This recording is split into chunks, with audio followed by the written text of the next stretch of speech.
What's going on, everybody? I went live today on Tuesday, not Wednesday. I had a doctor's appointment tomorrow for my son. My son is a huge baby, by the way. My son is in the 97th percentile of babies. He's already 7 pounds, and we still got a month to go. I feel so bad for my woman, man. She's carrying this huge baby, so that's why I haven't been so consistent. But again, like I told y'all before, I'm trying to go live more often because it doesn't require as much of my time. And again, it's I don't have to edit, and also I like interacting with you guys. So yeah, today. But honestly, today is a good day to go live. A lot happened today in the world of boxing. Tank versus Rolly was announced. Uh they didn't say where the fight would be, which I find interesting. If you're gonna announce a fight, why not announce where is it gonna be? But yeah, they're saying that Javante Tank Davis and Rolly Romero are gonna fight May 28th for a Showtime pay-per-view. How is this a pay-per-view? I have no idea. I'm predicting this. Well, his last pay-per-view probably ain't do well because they never announced the numbers. People were saying how much it was and this and that. There was rumors, but nobody ever came out with a concrete number. So, because you know damn well if it did a million pay-per-views, that it would have got announced. So the fact that it wasn't announced by Leonard Ellerby or anybody from PBC, you know that those numbers tanked. No pun intended, those numbers tanked. But I'm predicting bad numbers for this as well. This is in the same month as Canelo versus Dimitri Bivol, which is also on pay-per-view on the same month. I think people were really trying to buy two pay-per-views in less than a 30-day cycle, literally 3 weeks. This is 3 weeks from the Bivol fight. So people are gonna have, well, I guess, two paychecks since then. Not a lot of people are gonna buy this. Not a lot of people are gonna buy this, especially when you consider that not a lot of people are gonna predict Rolly Romero for an upset. And that's just me being honest. That's not me being a hater. Because nowadays you predict somebody's gonna lose, you a hater. I never got that. You can't have an opinion in boxing. You're just a hater. But yeah, I don't look at this as a competitive fight. I do give Rolly a puncher's chance because Rolly is a very, very vicious puncher. Uh, just he is very awkward and he sometimes leans over. He fights dirty. He roughs up his opponents. But Javante Davis does have good footwork and he does have good movement. At times, he does get careless when he gets aggressive when he's going for the knockout, and that could be dangerous, especially if Rolly punches in between uh, Tank's punches, or if Rolly finds a counter opportunity. Those could be available for him. But to be honest, I don't see it. Yeah, let me screen share this for you guys. Yo, Ari, de lo mío, que lo que? What you think about that Rolly Tank fight being officially announced May 28th? Hold on, let me screen share this real quick. Sources: Javante Davis and Rolando Romero agreed to May 28th lightweight bout. So let me see if I can read something for you guys. Because if you guys remember, he was supposed to fight Tank last December, but Rolly Romero got pulled out because of his sexual assault allegations, which it's addressed here in this article. Tank Davis and Romero were set to fight December 5th in Los Angeles, but Romero was pulled from the matchup after he was accused of sexual assault weeks after Davis defeated Isaac Cruz on December 5th in a tougher than expected fight. The Henderson, Nevada Police Department concluded that the investigation without charges being filed against Romero. So basically, the police did the investigation. They didn't find anything, and they just pulled him out. They was like, you know what? He's good. He's clear. We don't find any evidence of him uh, sexually assaulting you. You didn't bring forth any evidence, so they stopped investigating. He was never charged. That's a misconception. A lot of people say, "Oh, he beat the case." He didn't beat the case. He was never even charged. Tank is dead ass 27 and still fighting mandatories for a backup bout. Another garbage pay-per-view for PBC. I'll never buy a Tank fight. I'm definitely not buying it.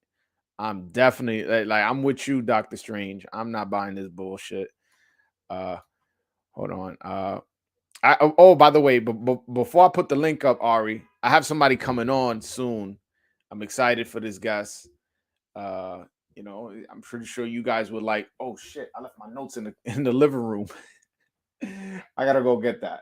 Damn, my girl's sleeping. She can't even bring it to me. Yo, guys, don't leave. I have my notes in the living room right now. It's not many of you. Just don't leave. Fuck. Hold on one second.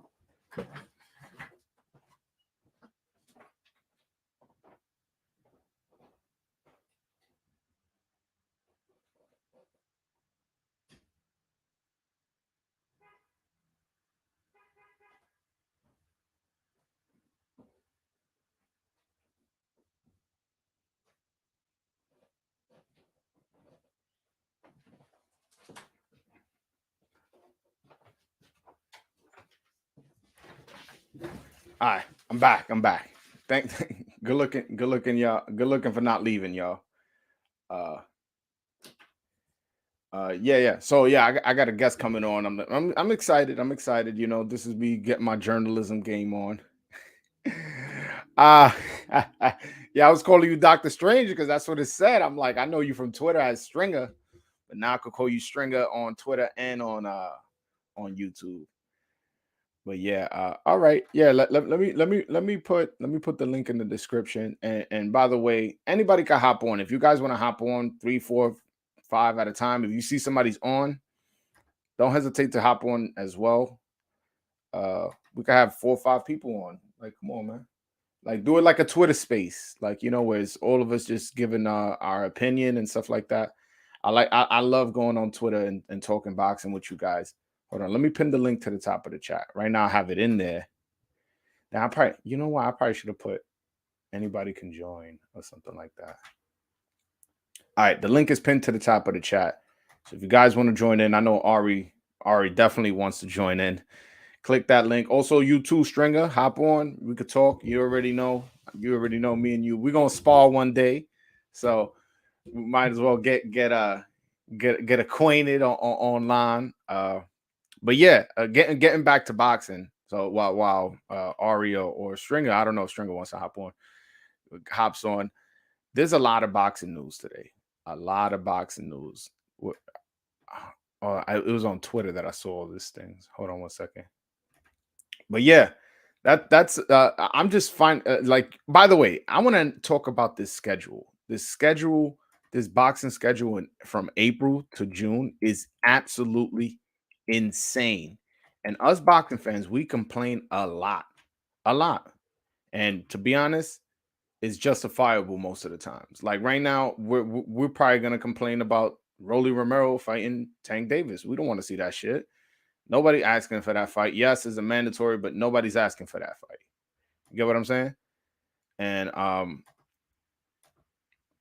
but look at the fights we have lined up. We can't always be negative on our sport. We all love boxing, but we can't always be negative. So look. So today's the 8th. Let me see.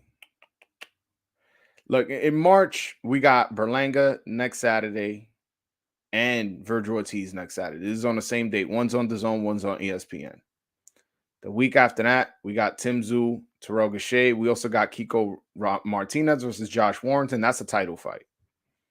And then, but let's start off on April 9th. This is the April 9th. We got Gennady Golovkin, his comeback. And on the same day, you got Ryan Garcia and his comeback. The week after that, you got Errol Spence versus Yordanis Ugas. The week after that, you got Tyson Fury versus Dillian White. The week after that, you got Shakur Stevenson versus Oscar Valdez and Katie Taylor versus Amanda Serrano. The week after that, you got Canelo Alvarez versus Dimitri Bivol. The week after that, you got Charlo versus Castano, the rematch, because it's going to be on May 14th. The week after that, May 21st, you got David Benavidez coming back. And then the week after that, you got the fight we were just talking about, Gervonta Tank Davis versus Rolly Romero. Then the week after that, it's rumored that Joe Smith and Artur Beterbiev are going to fight around that first week of June. Or there's also rumors that Devin Haney and George Kambosos are going to fight in that first week of June. So we're gonna have back-to-back fights, all from April to June. April to June is going to be one of the best moments in our generation's boxing. You know, like it really is, because it's gonna be back-to-back fights of fighters we care about. Canelo's gonna be in the mix. Spence, Shakur, Ryan, all the guys we're high on, all the guys we think are good, are going to be fighting in consecutive weeks. It's really, really impressive how the boxing landscape has changed, where we haven't been getting no fights of note, to be honest. We have been getting fights all the way up until April, and then we're just getting them all just at once. This is just going to be a feast in the middle of the year. The only thing that concerns me is after, let's say, June, that probably means July, August, and September. Maybe not September, because September is the Mexican Independence Day, but July and August may be slow months because all the guys are fighting now. Oh, Stringer, definitely going to that Joe Smith versus Better Be fight. Also, do you know where the Tank fight is? They have not announced where the Tank fight is. Last I heard, they would think about New York and Chicago, which, if it's in New York, I'm definitely going. And then if it's in Chicago, I'm not going. But yesterday I was on a Twitter space, and one of Rolly's friends told me that they were looking at Los Angeles. So who knows? We'll see. Hold on, I got my guy Ari. De lo mío. ¿Qué lo que, mi hermano? What's happening, man? How's it going? Everything's going great, man. How's everything with you? Everything's good. Everything's good, man. You know, keeping busy, working right now. That's what's up. Yo, what do you think of this Rolly Romero versus Gervonta Tank Davis fight? May 28th, pay-per-view. I think maybe the promotion, I said this on Twitter, I think maybe the promotion is just trying to get they're trying to get Rolly a big payday before he loses to someone else. So I think they'd rather just him get sent to the moon by Tank and get a good payday than, you know, lose to a guy like Mariñez. You know what I'm saying? So Mariñez definitely got that W. I don't give a fuck what the scorecard said. Yeah, so you know, Rolly's not gonna get any more favors like that. So I think that you know, maybe the promotion say, listen, let's put him against Tank, let's get him a payday, and at least, you know, he's gonna lose that. Oh, he's gonna get knocked out, but at least he's gonna get paid well. Because if you look at his division right now, I mean, whether he stays at 35 or 40, divisions are stacked. There's a lot of talent, and he loses to a lot of those guys. A lot of Rolly? Yeah, Rolly loses to a lot of those. Rolly does have power. I don't want to dismiss his power. I do think his power is legit. I've seen him knock out people out cold. You know what I'm saying? Yeah, he definitely has power. He definitely has power.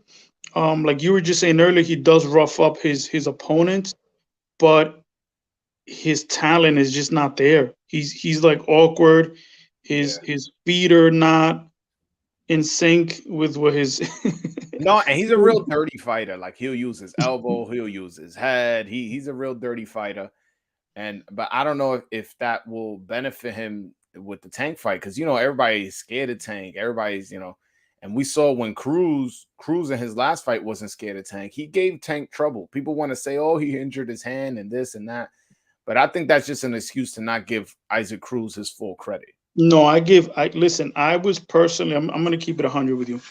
I personally thought that Isaac Cruz lost to I thought he got outboxed by the Spanish kid that what is it, whatever, the guy that the last guy that Michelle Rivera beat. Okay, yeah. I forgot his name. I'm on BoxRec now. I'll find it for you. It's Romeo or Jose Matias Romero. Jose Matias Romero. Okay, he's from Argentina. He's from Argentina. Okay, so in my opinion, I thought he outboxed Isaac Cruz. If you go back and watch that fight, Isaac Cruz was missing. He was wild. I thought he lost that fight, but Isaac Cruz got the decision.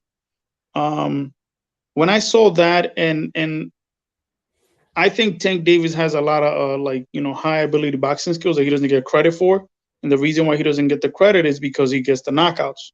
Now, No, but he I does get thought, careless at times. You talk about Tank, right? well, Tank, correct. He does get careless at times, especially when he's going for the knockout. Sometimes I'm looking at him and he's throwing these wild, crazy punches. well, the I'm thing like, is when he knows that an opponent can't hurt him, he opens up. He opens up and he throws those big shots. Now, before going into the fight, I thought that I predicted that Tank was going to knock him out. That was my prediction. me too. And but Isaac came in. He had a great game plan. He fought very disciplined, and he didn't get caught with anything big. He had a high guard, good defense, a lot of movement, and he was throwing some hard shots. Like Isaac Cruz's power did keep Tank. Didn't Tank didn't open up. Obviously, he did get hurt. I just felt like Isaac Cruz was going to that body well, and he was. I feel like Isaac Cruz's game plan was to break Tank down, and then hopefully a tired Tank in the later rounds, and with his high work rate, put it on him. But it just seemed like Tank turned it up towards, especially that 12th round. I felt like that. I had it 7-5 in favor of Isaac Cruz. So in favor of Tank. So had he lost that 12th round, I would have had it a draw, and two of the judges would have had it a draw, which would have been a bad look for Tank. But he turned up in that 12th round, showed a lot of head movement, showed a lot of great footwork, and pretty much put a masterful performance. Like, I was really, really thoroughly impressed with. I think that Tank showed his boxing ability, which, like I said, I feel like a lot of people don't give him credit for his boxing ability. No, I agree. I agree. But I think in that fight, he really did show his boxing ability. He was moving well. Past the 5th and 6th round, he was boxing with one hand. But like I said, he was boxing well. I think it was a very good fight. I think Isaac Cruz overperformed. So, but the thing is, they got him fighting Gamboa now. Yeah. Yo, man, I don't like how they just throwing Gamboa in against these young guys. Yo, Isaac Cruz only 23. Isaac Cruz is only getting better, and they put him a fucking old ass chinny Gamboa against him on the undercard of the Aerosmith. Well, listen, Gamboa is taking the paydays. That's what he wants. No, coño, but I don't want him to die either. You know what I'm saying? You know what I'm saying? Yo, hold on. Mohammed Zishan, shout out to you from the UK. He asking us, do you think Munguia will fight Charlo? Well, if you guys, there has been a strong rumor that the next fight for both of those fighters are with each other. They're saying that they're gonna fight most likely in San Diego. That was the rumor that one of our Chicken Talk members, what's his name, J Bro, had said. And there's a lot of rumors around that. Also, Steven Espinosa, he gave an interview. He said that he has a really good fight lined up for Charlo, and he said, "Trust me, the fans are not going to be disappointed." So things are heading in that direction. So we'll see. But I hope it does happen, Muhammad. You have any opinion on that? Yeah, I think for Munguia and his team, that should be a no-brainer. Because if you think about it, if he fights, let's say, for example, if he goes the WBO route, you're gonna fight Janabek for an eliminator to become mandatory, right? Mm-hmm. And possibly for interim belt. Right? For interim belt. Now, Demetrius Andrade, after he fights at 168, he has 10 days to decide if he's going to move back down to 160 to defend that belt. So at the end of the day, Munguia, if let's say he goes a WBO route, he's going to fight Janabek, right, which is a low-profile fighter, whatever. When Charlo, if you think about it, Charlo is the WBC champion, so now you're getting a title shot. And you're fighting somebody and it's a bigger name. Even if the fight with Janabek was for a vacant, why the fuck are you gonna fight Janabek when you can fight Charlo for more money, for more notoriety, and it's an exciting fight? That's a fight. That's a must-watch fight. Those are two offensive middleweights, a fight that we've been asking for a minute. You know, I've been on record as calling Munguia the biggest duck in boxing. If he avoids fighting Janabek to fight Charlo, shit, I'll take away that title from him. Yeah, so that's what I'm saying. So it's like it's a no-brainer to take the Charlo fight because, like you were just saying, look, it's for a title. Mm-hmm. Charlo's a more recognizable name, and it's a bigger fight. It's a bigger money fight. So it just makes sense. The only thing is with the promotional thing, you know, Munguia fights on the Zone, and what's his name, Charlo fights on Showtime. So as far as where the fight is televised, I'm not sure how that works out. But it's if Steven Espinoza said that he has something in the works, I'm assuming it's going to be on Showtime, Munguia versus Charlo, if it does happen. Yeah, I think it should be on Showtime. I feel like Espinoza probably has a good relationship with his promoters from Mexico. So, because Jaime Munguia does, yeah, so he does have the co-promotion. So it should be a very good fight. It'll be a fun fight. It'll be exciting, and I think, like I said, I think it just makes sense at this time for Munguia to, because think about it. If he doesn't, okay, let's say if he decides to go, if he doesn't take the Charlo fight, then he's gonna go the WBO route, right? Let's say he beats Janabek, and then Andre says, you know what, fuck it, I'm gonna move back to 60. So if you want to fight for this belt, you're gonna have to fight me.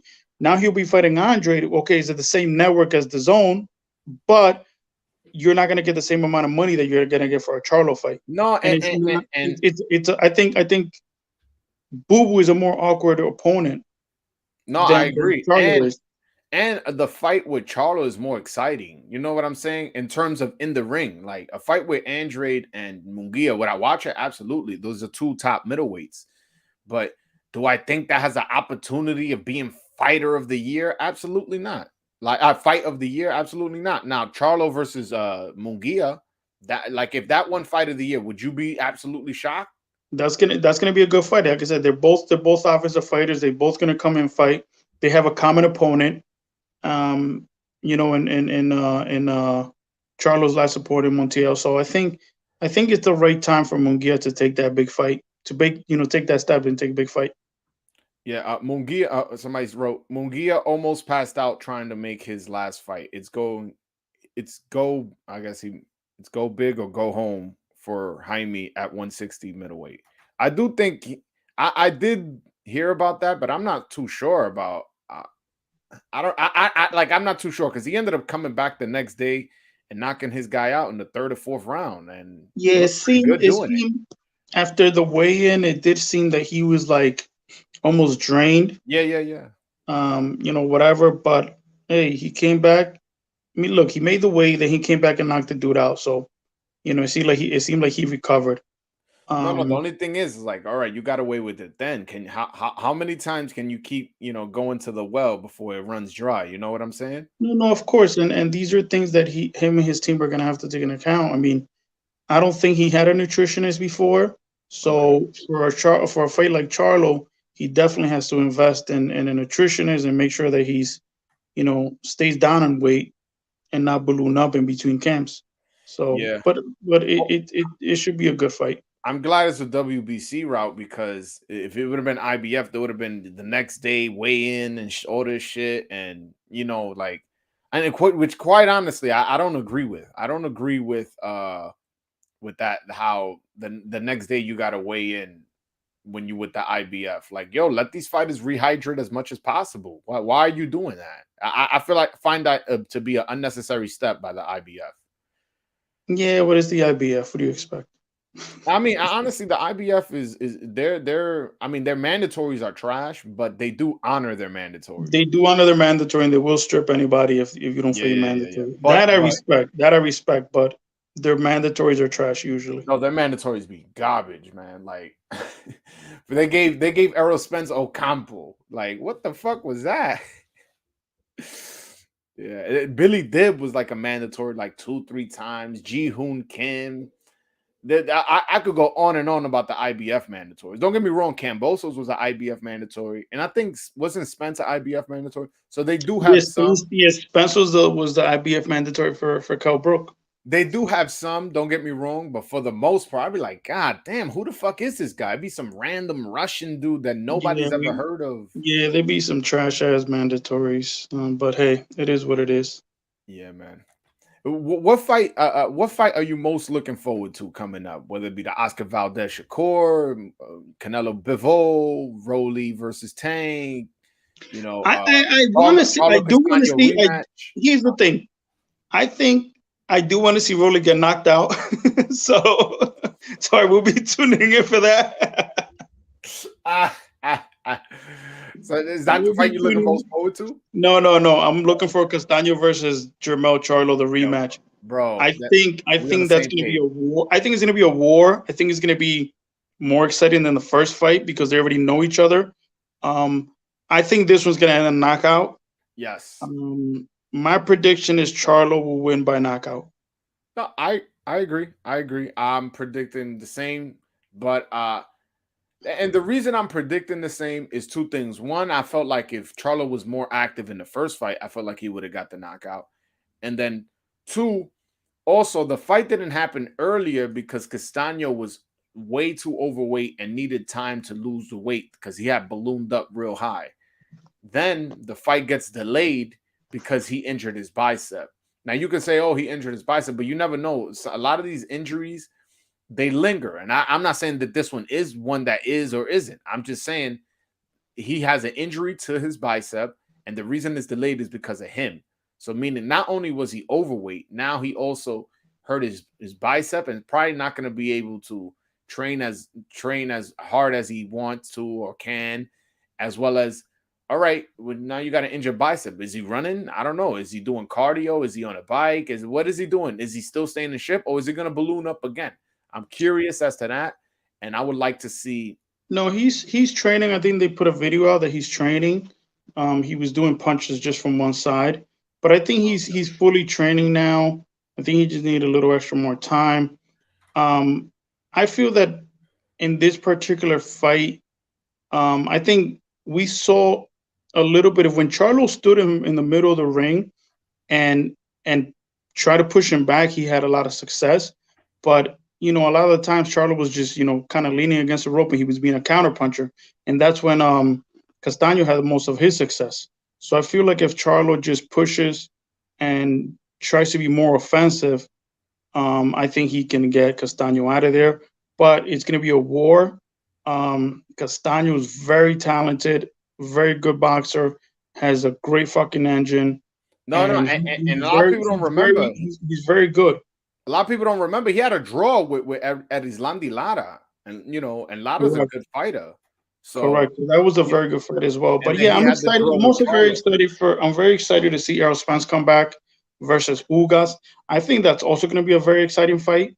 Ugas is very disciplined. He's a very good boxer as well. So I think that's going to be a great fight. I think this is going to tell us where Errol Spence is in terms of like his injuries. Nah, If he's injured, if he's bad, then I think Ugas will expose that. But if he's healthy, I think do, a healthy Spence, I think beats Ugas. But Ugas no pushover. I think it's going to be do a very you good fight. think do you think Ugas could get a decision in Texas, in Dallas of all places, his hometown? No, Damn. So you telling me the only way Ugas wins is by KO? yeah, he wins by he would have to win by TKO or knockout. Wow. I'm Getting a little bit off topic. I I'm just being saw. honest. No, no, I believe you. Listen. It's Texas, man. Texas. Some of the decisions that have come out of that state. Like if you guys remember, Pernell Whitaker versus Julio Cesar Chavez was over there, and Pernell Whitaker outboxed the shit out of Chavez. Easy work, and he got a draw. I was like, oh no. Also, what other fight? Jesus Soto Coraz versus what's was it Mike Jones? I don't know. It was a dude from Philly, and he got robbed. There's been a lot of bad decisions coming out of Texas, but I just wanted to get your opinion on this fight because this fight is going to be on the big stage. You know what I'm saying? It's a 3-belt unification. Errol Spence is one of the biggest draw in boxing. He hasn't fought in a while. He's coming back from a big comeback.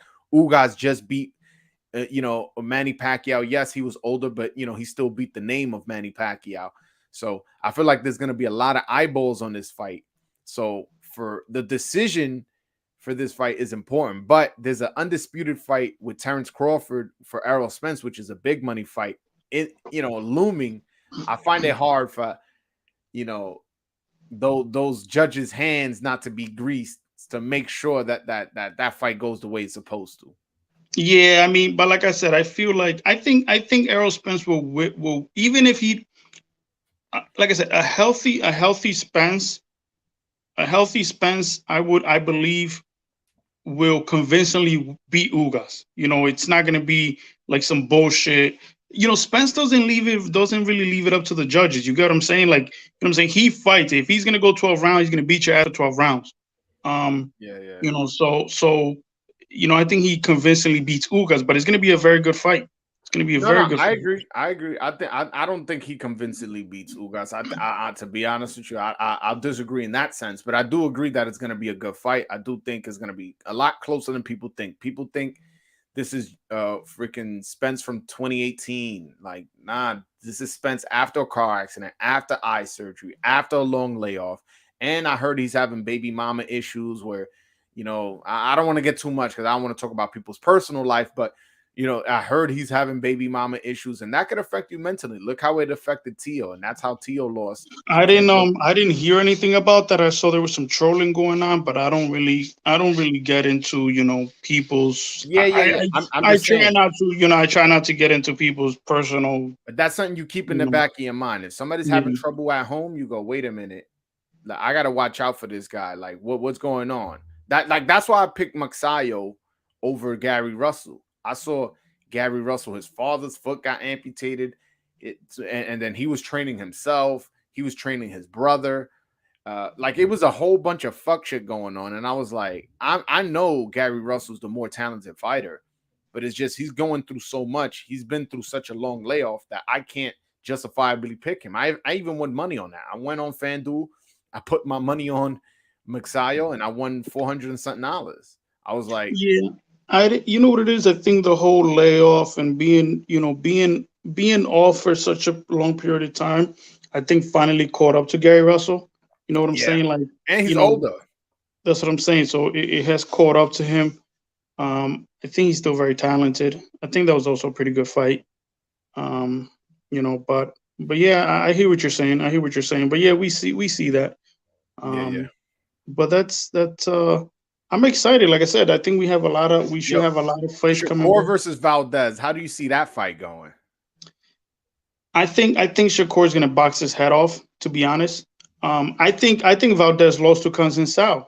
I think so Um, too. I think I so think he too. got outboxed. I think he got outboxed. And he look, first of all, that fight should have been called off because he tested positive for a banned substance. You know, the Mhm. only reason why that they allowed it is because the WBC supposedly had no jurisdictions over where the location of the fight was. No, is it that they go by the like America goes by the WADA code, and VADA has their own set of rules of drugs that can't be used. So But VADA does the drug testing, but no. Here's the thing: VADA does the testing, but the right to suspend or anything like they don't that. have They any just correct. They report. don't have no. They don't have any authority to enforce any suspension, right? So they Mhm. leave it up to the sanctioning bodies or to the commissions, to the sanctioning bodies or to the commissions to issue the suspensions or whatever. Now, in this particular case, you have a Mexican fighter, you have the WBC, that's a Mexican organization. They didn't suspend him. Then you leave it up to the commission where the state is. Now, in this particular case, the fight was held at a reserve, an Indian reserve, um, that somehow Valdez is also connected to, and obviously they're not going to suspend him. So they let the fight go forward. Even with that, I think he got outboxed. I think he lost the fight, I think so and too. yet they still gave him the decision. Yeah, the So thing, you know why I was mad at Conceição, because I was mad at him because I felt like he was winning the fight, and instead of winning in resounding fashion, he started fucking clowning around, walking away from Valdez, doing all this bullshit, thinking he had the fight won. And although I agree with him, he has to understand he's not fighting in his home country; he's fighting in the other guy's hometown. Uh, you know, Top Rank is way more invested in Valdez, with a fight like that, you have to try your best to get a knockout, especially in your first championship fight. You have to try your best to get a knockout to not only solidify your win, also to win in resounding fashion, and let's say possibly win knockout of the year or something like that, where your buzz goes up, where your stock goes up because you won a knockout win on your first championship fight. I just felt like, yes, I agree with you. He did win that fight, but I do blame him somewhat for not getting a decision. He should have pressed the action a little bit more.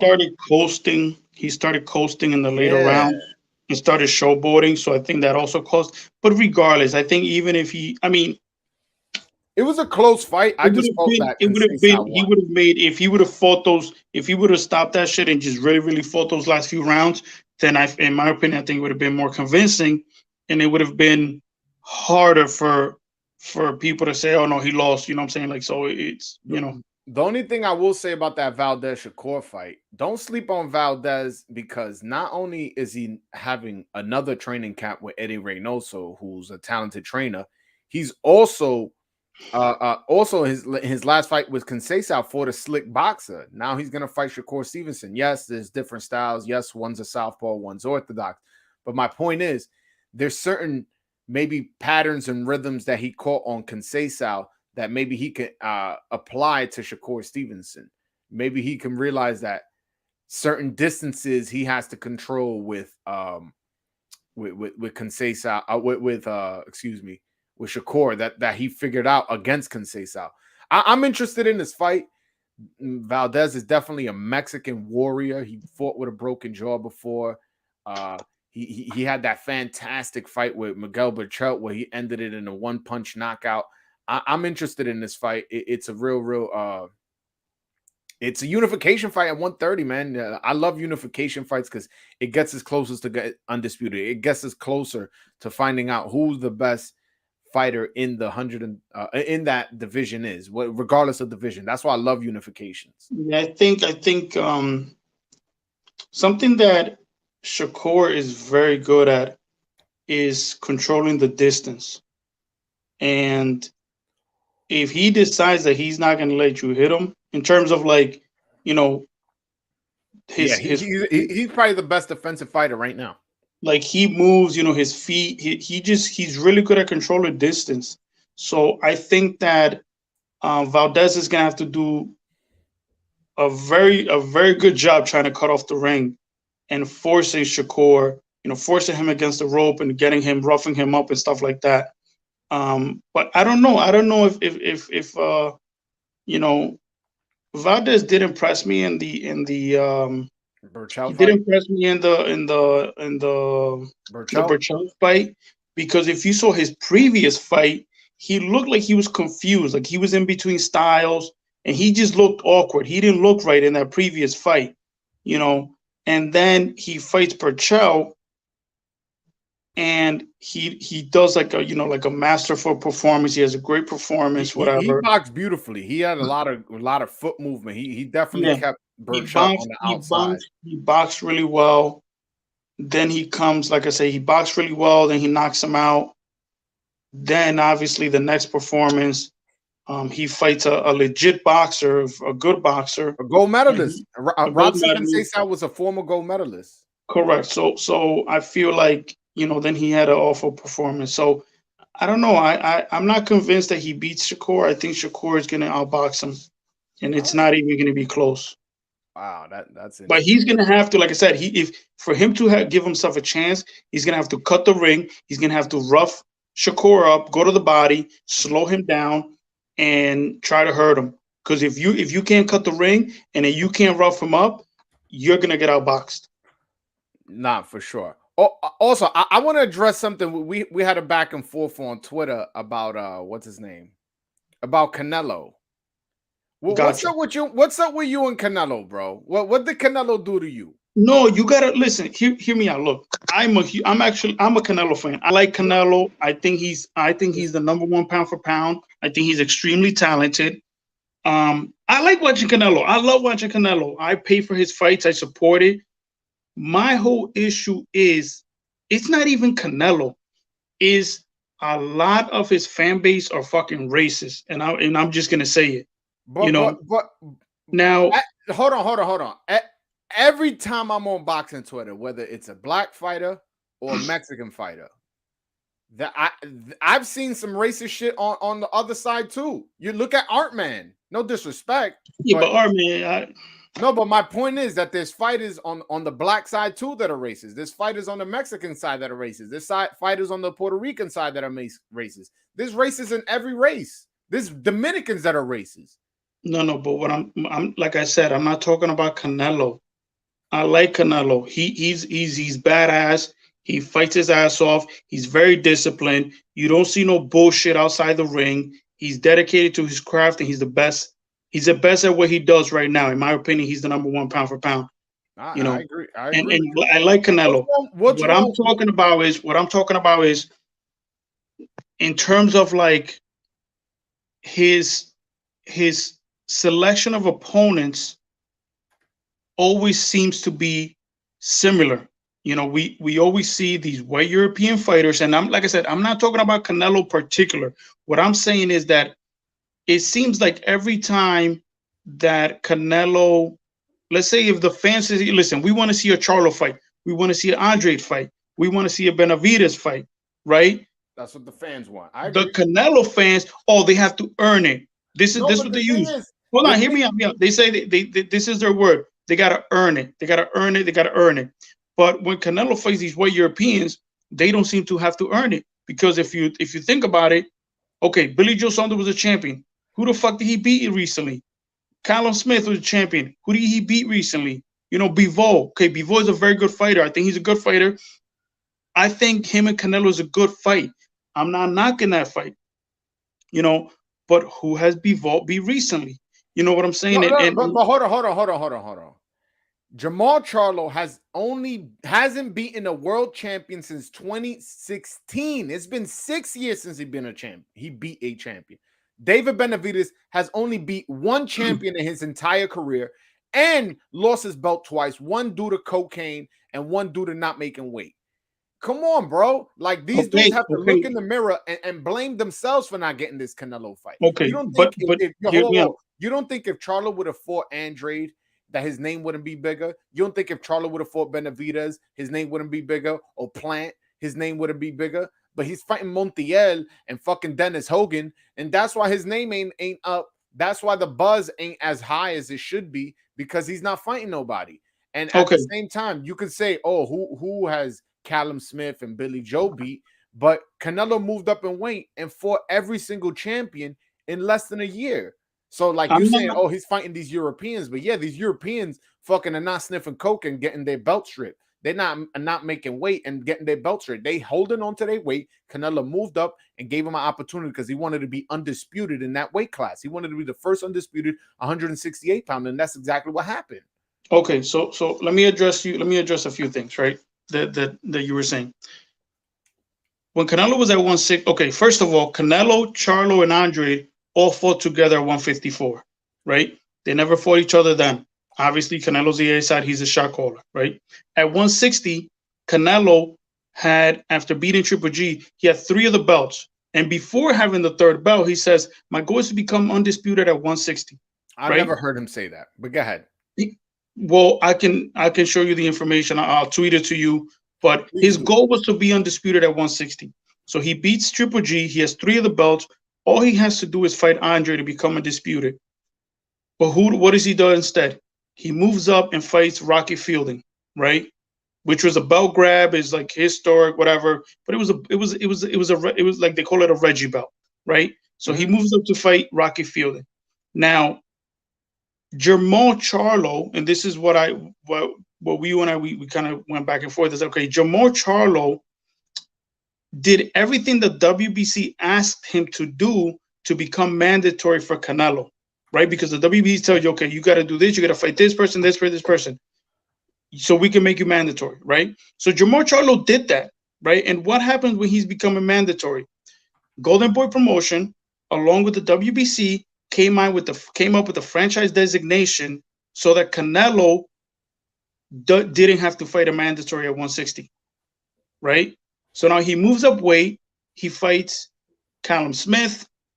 He fights Billy Joe Saunders. By the way, Billy Joe Saunders is a pet cheater, right? Remember that he was going to fight Andrade, was going to fight Billy Joe Saunders. And the reason why that fight didn't take place, the reason why that fight didn't take place is because Billy Joe Saunders popped dirty for the nasal spray, right?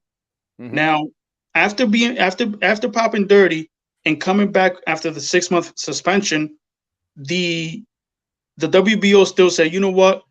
Let's make the fight happen. You know, let's do it.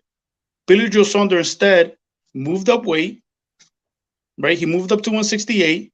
And according to Demetrius Andrade, who was on Chicken Talk last week, he himself said that the reason why Billy Joe Saunders didn't fight him is because Canelo pretty much said, hey, listen, don't fight Andrade. Just wait. We'll give you a little money. We'll fight you at 168 for that belt, which is what happened. Now, you know, so this is what I'm saying. Like, yes, do I know that Charlo has been fighting all these guys? But think about it.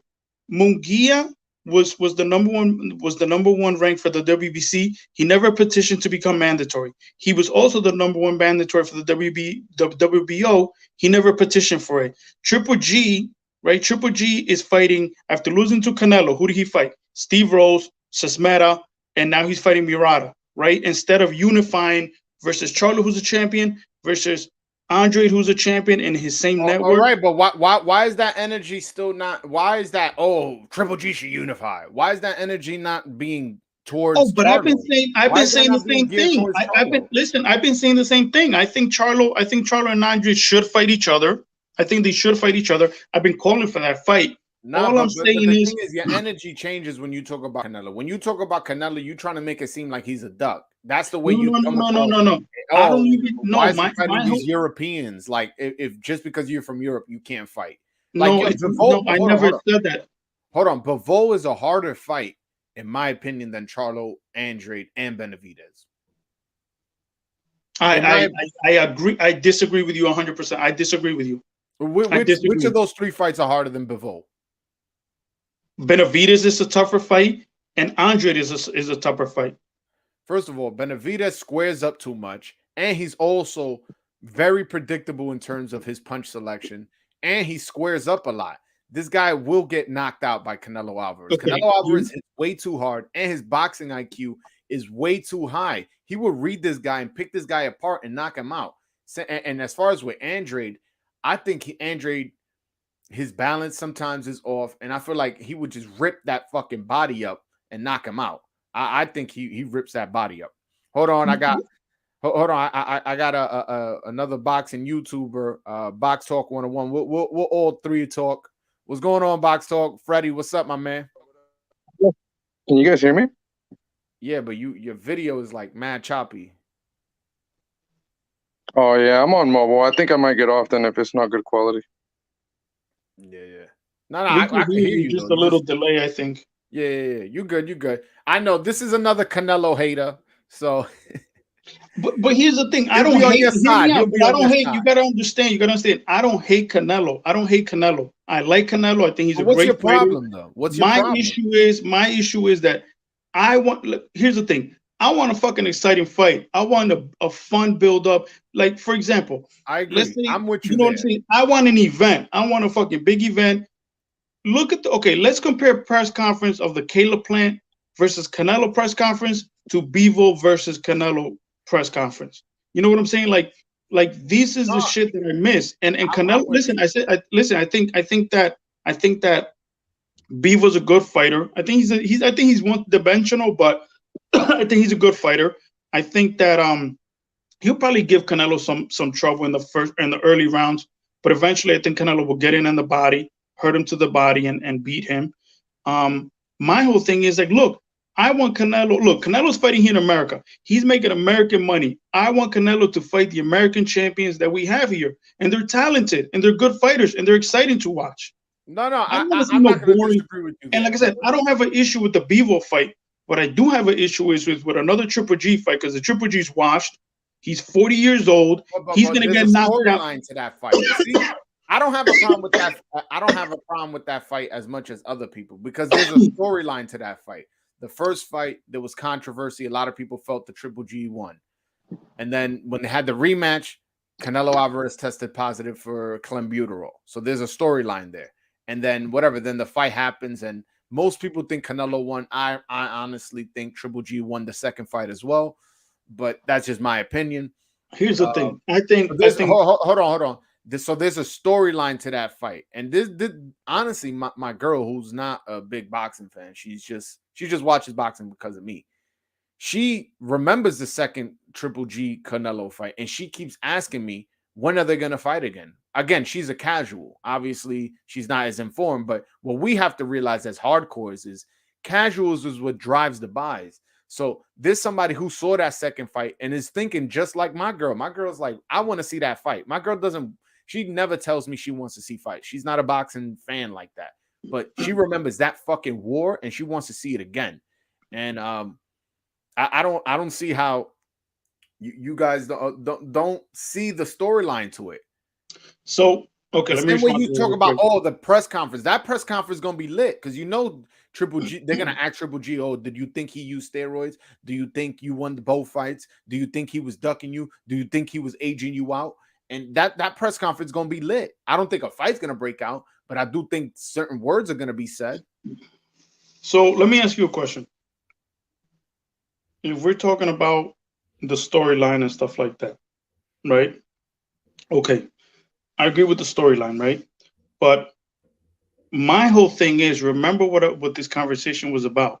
It's about Canelo's fan base always saying that Andre, Charlo, and Benavidez have to earn a fight with Canelo. After losing to Canelo, who did Triple G beat? He in my opinion, he lost to Derevchenko. He lost to Derevchenko, in my opinion, and but whatever. Let's move on from that. Like I said, let's compare. If you think about it, if you want to talk about press conference and stuff like that, I think that him fighting Andre or Charlo or Benavidez is going to be more exciting. I just personally think it's going to be more exciting. I'm not going to disagree with you there.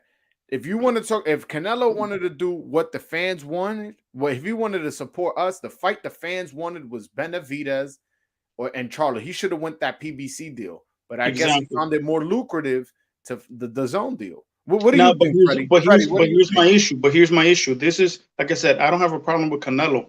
I have a problem with the racist fans that always don't keep the same energy.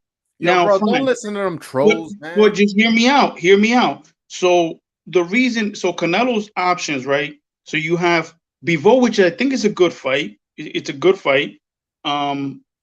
It's a good fight. I'm not gonna knock that fight. Versus Triple G, I personally think he's gonna walk Triple G down, hurt him, and he's gonna probably get him out of there before the 7th round. In my opinion, I think he's gonna get him out of there by the 7th round. Now, what's the third option that they're talking about? But just hear me out. They're talking about a John Ryder fight. Are you fucking serious, John Ryder? Yo, come on, man. That's just a rumor. Until the fight's signed, I'm not gonna address that. I'm not gonna address him. I'm not gonna complain about him fighting John Ryder because I will complain if he fights John Ryder. I'm not gonna complain about it until then. And also, you got to remember that will be a third fight in 1 year. A lot of these dudes are fighting 2 fights. You know what I'm saying? So even if he does, which is great. Like I said, I like Canelo. I think he's a great fighter. My whole thing is his fan base, the ones I'm talking about, don't keep the same energy. I'm all about let's make it an even playing field. Let's keep the same energy across the board. But people don't do that. No, but if we keep in the same energy, then the same energy. And I'm not saying you. I'm talking about fans online. The same energy that people go, oh, Canelo fought Rocky Fielding and Anthony Yildirim. Then we need to do that with Charlo. Why the fuck is he fighting Dennis Hogan and Montiel? And then we need to keep that same energy with Andre. Why is he fighting Quigley and Liam Williams? And then we got to keep the same energy with Benavidez. Why is he fighting Kyron Davis and all these other fucking bums, Ronald Gavru, all these guys that nobody has seen fight before or after? It's like, come on, man. And Canelo's held to this high-ass standard, and he's still fighting champions. He literally undisputed in less than a year, and then now is moving up and fighting a 175 pounder, and people are criticizing him. People are still bringing up that he fought at 155 in fucking 2013. It's like, come on, man. Like, I'm not, like I said, I'm not criticizing the Bivol fight. I think it's a good fight. I think Canelo wins that fight. I think it's a good fight, but I think Canelo wins that fight. My issue is, like I said, his fan base, part of his fan base, not all, part of his fan base, and the Triple G3 and the John Ryder. I don't really care for those fights. That's just my opinion. But I'll let boxing talk one-on-one because I know he wants to hop on and let him talk because I've been talking a lot. What's up, Freddie? Tell me your opinion on Canelo. Well, first of all, let me just say I think the Bivol fight is the hardest fight on the table right now. Out of Charlo, Benavidez, Triple G, I rank Bivol, Benavidez, Charlo, and then Triple G. And then if we're talking about John Ryder, we can talk about him after all those guys. So I give him credit for that because I think he's taking the hardest fight available right now. But I would have preferred Triple G and Benavidez just because of I feel like the press conferences and just everything leading up to it would have been a lot more entertaining. No, I know. And he's more aggressive. He's more like an imposing figure. And Bivol's kind of like a reserved, quiet guy. Doesn't really speak too good English, Yeah. I agree. I think, I don't know. It would just be interesting to see how Canelo deals with a guy like Charlo talking trash to him. Or a guy like Benavidez who's not going to shy away from confrontation, Because I feel like everybody... Go ahead. Charlo's know not to do that shit with Canelo. Canelo will fuck his ass up at that press conference. But we don't know. Charlo's going to talk shit. They're going to talk shit. That's what they do. They're going to talk shit, and that's what I want to see. I want to see entertainment. He better not even think about the word motherfucker before he get his face smacked off. And I just think it's different when, like, for example, like Billy Joe, I don't think Billy Joe was there to lay down in terms of like the press conferences and shit like that. Like Billy Joe was there to talk his shit. And to an extent, I guess Caleb Plant was too. But I don't think either of us for 1 second expected like, okay, these guys' game plan is to go in there and like hurt Canelo, right? That's not their style. That's not what we expect when we tune in to watch Billy Joe or Caleb Plant. But I think for a guy like Charlo, like we kind of I expect it. I expect like, oh, he's gonna go in there and try to hurt Canelo. And I don't know. It's just like I guess guys like that come with a different energy, if that makes sense.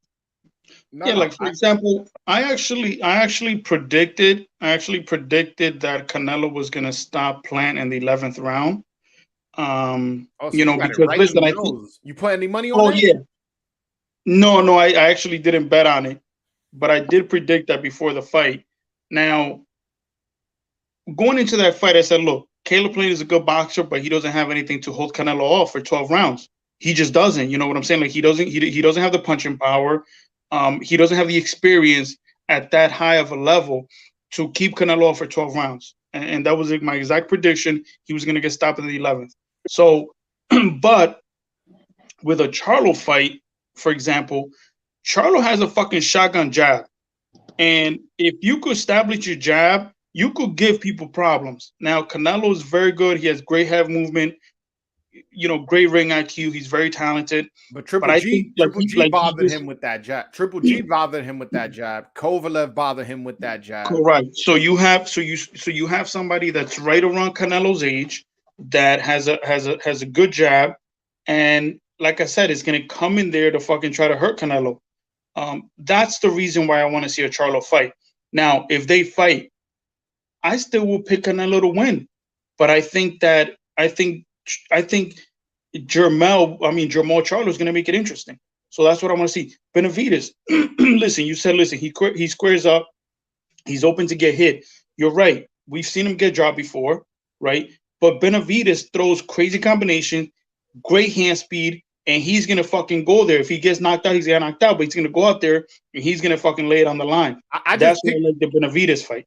I just picture Canelo eating up those fucking ribs for breakfast and then breaking his ribs and knocking them out. Benavidez goes to the body as well. That motherfucker's big. He got fast hands, and he's going to go to the body as well. So I think even if he does get knocked out, for as long as that fight lasts, he's gonna fucking give Canelo some issues.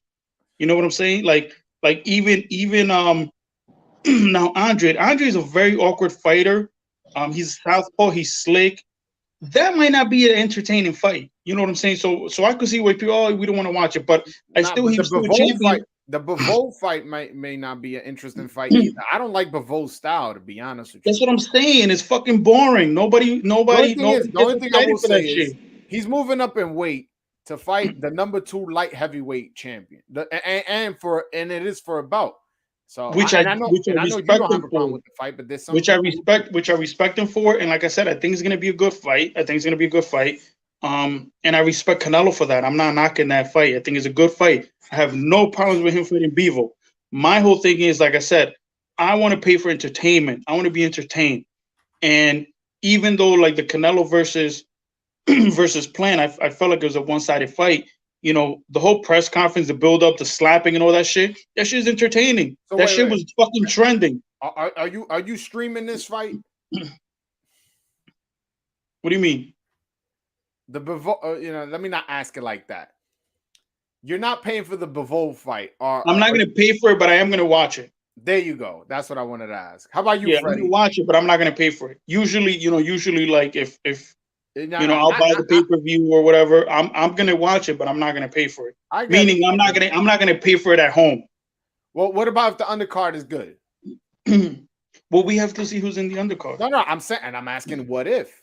I don't know who's going to be on. No, and like I said, when I say that I'm not paying for it, that doesn't mean I'm going to fucking illegally stream it. I don't, I support fighters. What I'm saying is that I might go watch it at a friend's house. Ari, my bad for cutting you off. I got my guest on, and Freddie, I got to let both of y'all go. I got my guest on. Shout out to y'all for coming on. I appreciate y'all, man. Yeah, Freddie, you already know. Hit me up if you ever need me on your channel. All right, peace, man. We got welterweight, one of my favorite welterweights, because I feel like I kind of know him personally, Mykal Fox, who's recently absolutely fucking robbed on that Fox card and where he fought Gabriel Maestre. How you doing, my brother? I'm good, man. Thanks for having me. No, thank you for coming on, man. This is your first time here. This is the first time me interviewing you. I kind of want to get a little bit of your story, your biography. So you grew up in Maryland, correct? Yeah. So your era is what, like the mid 2000s? Like not when you was born. I'm talking about like your era is probably like around then. Yeah, I guess the mid 2000s. I was born in '95, so early 2000s. Yeah. How was it growing up in Maryland? You grew up in a rough area, middle class area, like? I mean, it was times where it was good. It was times where it was bad. I mean, every neighborhood, no matter what it looked like, you got choices to make. So, I found boxing, so it kept me and my brother out of a lot of trouble. Oh, did you grow up poor? No, not poor. Definitely not poor, but I mean, we wanted there were times we wanted more. There were times where the lights were out and times where the water got cut off or something like that, but we weren't poor. There were people doing a lot worse than me. Not damn, lights getting cut off, water getting cut off, bro. That's that's rough shit. Don't understate your story. Yeah. But I'm assuming nobody messed with y'all in the neighborhood because you and your brother, y'all both really, really tall dudes, and y'all boxers. Well, we weren't always this tall. I mean, we boxed for a long time, but we weren't always this tall. But yeah, no, I mean, once we moved to that neighborhood, we became, people you saw regularly. Nobody, every now and then, my brother had more scuffles than I did. Every now and then we had to fight somebody. I fought a couple people, but that's just the neighborhood. That's just neighborhood stuff. Two guys squabble a little bit. It could be over basketball. It could be some little playground altercation. But other than that, it wasn't nothing super duper serious. Okay. You guys play any other sports? Because you guys are tall and obviously athletic. You guys professional boxers and shit. So you guys play any other sports, or whether it be on a high school team or anything like that? Yeah, we played like little league football. I played for a little bit, then I just started playing. I just started boxing. After a while, I just forget football. We just gonna box. My brother played football. I think he played a little bit of basketball, but he didn't like in basketball that there was no contact. So and then at one point he had to choose between going to a boxing tournament, or going to a football or to like a football game out of town. So he chose boxing. Okay. So how'd you guys get into boxing? We were well, at the time I was 4, so I wasn't doing anything at the time. But my brother was playing football. A couple of our friends, their father said, "Yo, we better go check out this boxing gym." It was a Hillcrest boxing gym. So we go into the gym. We both in there. We start working out. I mean, nobody's even paying attention to me. I'm just hitting bags and stuff. Just hitting bags. I'm 4 years old, hitting bags, not even paying attention to timers or anything. Just punching until I got tired. And then my brother was at the time my brother was sparring. He was smaller than everybody, so he was getting beat up a lot, crying a lot. And then those guys went off to play football again. We stayed in the boxing gym. And then, my brother started getting out on them. I finally got old enough, and they found somebody my size I could spar with. And since then, we just kept boxing. Like, I think actually the first person I ever sparred was Dusty Harrison. Oh, really? They put you in tough. Yeah, pretty much. But he was the close person. He was probably the close person of my size. So they put me in to see basically how put me in to see how I would do. I got beat up, and then Dusty was still bigger, but he was the close person of my size. But he was still bigger. And he had a lot of experience at the time, so he would just move around with me, and he'd move around with me. He might use one hand, and then I would use both my hands. Just something to try to even it out and whatnot. No, that's what's up. In the amateurs, did you have trouble finding fights, and since your height and stuff like that? No. No. Like I said, I didn't get tall till high school. So in the amateurs, we were the smaller guys. We were the smaller guys. So it wasn't hard to find a fight, and we had a lot of kids. It was like a lot of kids boxing at the time. Like now, there's not a lot of kids boxing. But back when I was a kid, everybody was fighting. So there was fights like at least 3 Saturdays out of each month. There was fights, and and then there'd be some Friday and Saturday fights. It was plenty of chance to fight. I fought. You pull up. Sometimes you would fight the same person you did last week, and sometimes you would fight somebody completely different. We had a lot of people. We had a lot of options. We had a lot of fighting we could do. Why'd you guys? Why is the boxing scene not as high as it was back then? Like, it seems like you guys had a good culture. Yeah, closed down or something? I mean, things just kind of slowed down. I mean, it just like there used to be, like I said, fights almost 3 Saturdays out of every month. Now they're far and few in between, and then the pandemic didn't help. Even when they were starting to get a buzz again, the pandemic shut down any buzz that was starting to build up again. So these days it's not a lot of fights in the area. Like, I just had to go like into Virginia for some fights. I've had to take a kid to New Jersey to fight and things like that. It's not, people aren't throwing as many shows as they used to. That was the one thing where people would come and see these little kids fighting with skill and stuff, and that would make people want to, hey man, you want to ask a kid, you want to get boxing to try? But if you don't see it enough, it's not going to pop off. Okay. You said you had to take kids to New Jersey, Virginia. You and your family, y'all run the gym or something? No. I actually trained the kid. I trained the kid. His dad had a gym, and he was a personal trainer. He saw me fight. He asked me if I would work with his kid. And that's the one I took to New Jersey. But my dad trains amateurs. I assist in training the amateurs. He's building up. He's got about like 7 kids, and you got one more that's probably about to get registered this year. So yeah, so we stay active in the pro and amateur scene. That's what's up. That's what's up.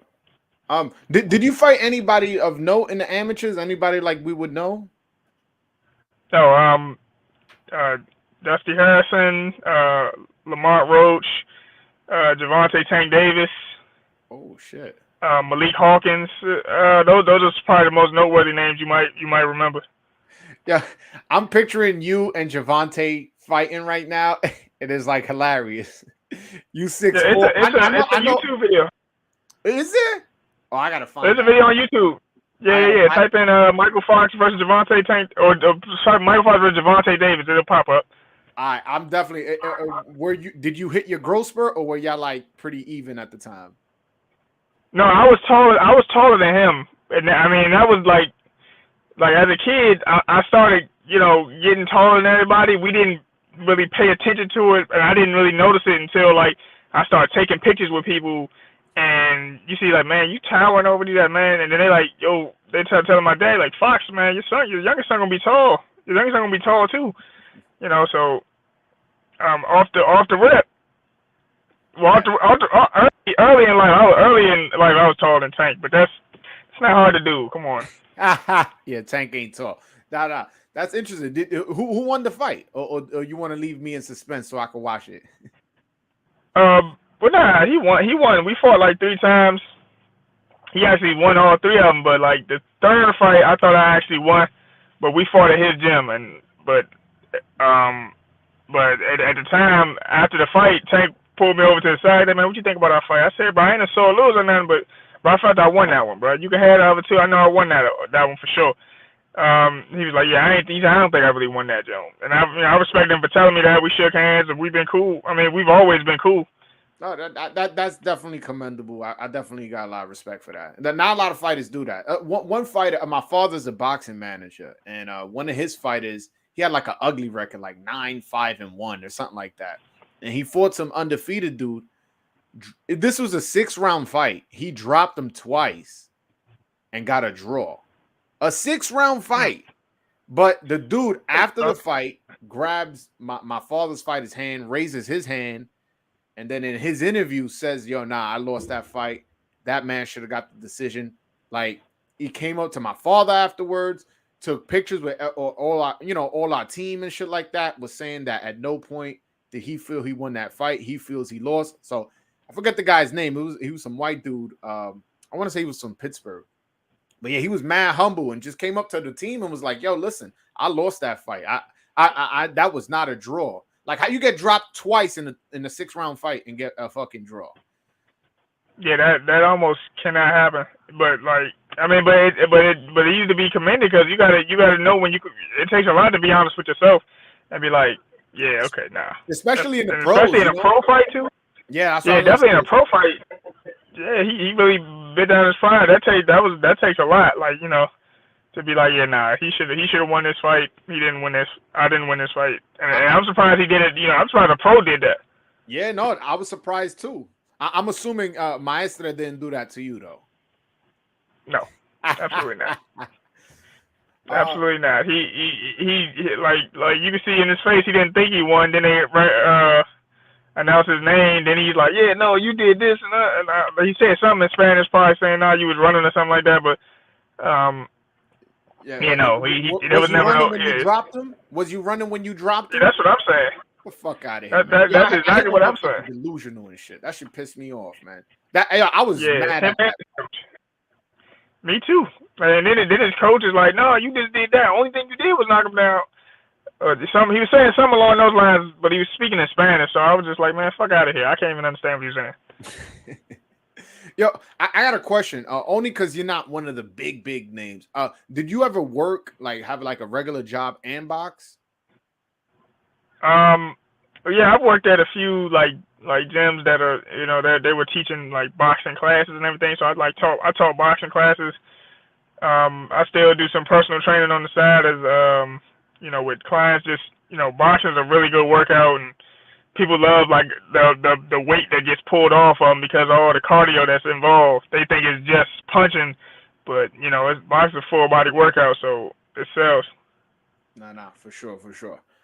How did you decide to go pro? Because I know that's a transition that's difficult for a lot of amateur fighters because they either want to go to the Olympics or they feel like they still haven't won enough tournaments or there's not enough promotional interest. What made you decide to go pro when you was an amateur?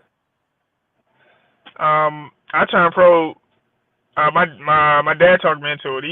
We were sparring one day. I was actually sparring a pro. He was about, I think, 6 or 7-0 at the time, and I sparred him once that week, and then they asked us to come back. I sparred him a second time.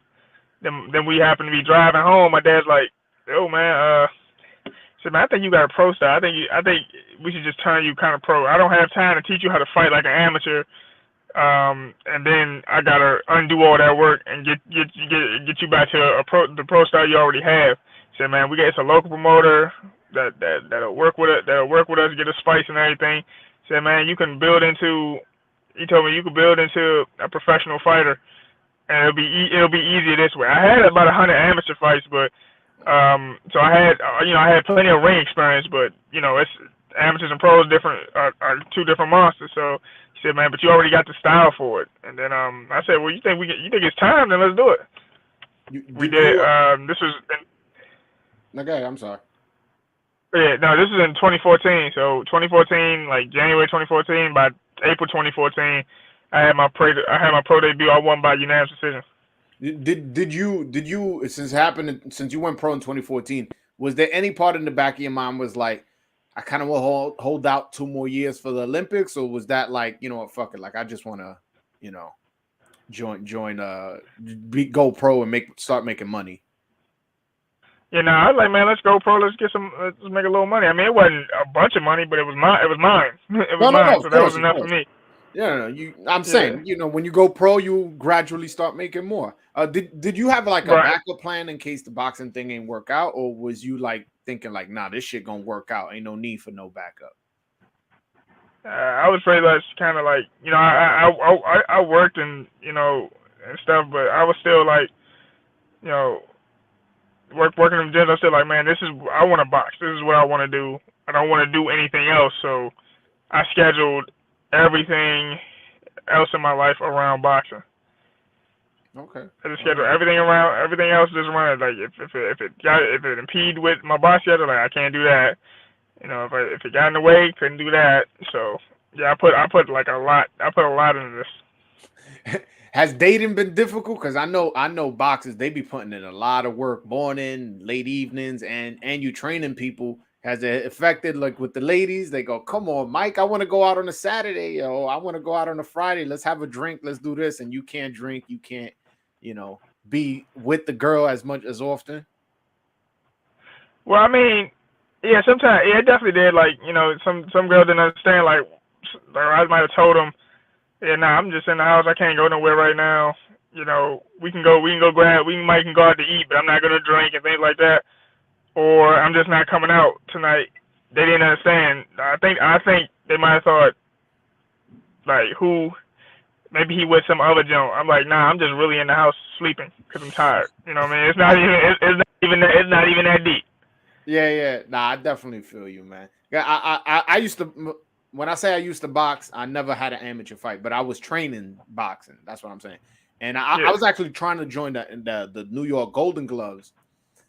And this was I was a freshman in college, and man, that shit was taking so much of my time. I remember, honestly, that might have been one of the reasons why I dropped it. I remember mad girls wasn't understanding it. Like, it really is like a full-time job. This isn't no joke. And because the moment you take one day off, the next day you got to spar, you thrown off all the way off. Yeah, definitely. I mean, people want to, you always in the gym. I said, yeah, this is how I prepare to go fight, and this is work. This is work for me. Y'all have offices with printers and things like that. My office has heavy bags and a ring and gloves. Yeah, facts. How now getting back to your pro debut, how hard was it to find an opponent for your pro debut? Because now you already hit your growth spurt. You're already 6'4". How did that how hard was it to find for a pro debut, as well as throughout your pro career? Well, on the pro debut alone, we went through about 16 different opponents. Like, Damn. once they found out I was like, yeah, exactly. Once they found out how tall I was and I was southpaw, they were like, nah, no, we got no turn down after turn down until somebody agreed. Like, my fight was on a Friday. So a guy from Texas agreed to fight me on a Tuesday, the Tuesday of that same week. So, you know, the local promoter, he was promoter and matchmaker. They said he was They said he was ready to pull his hair out, trying to find me an opponent for that date. And I had sold a lot of tickets, so I didn't want to not fight either. So it took a lot. But I mean, if you ask, I mean, this is just what I heard. You ask the matchmaker that tried to match me up and the promoter, they'll tell you it's a fucking headache, brother. You still have that problem now to this day, since you still 6'4", you know, southpaw. Do you still have that problem now?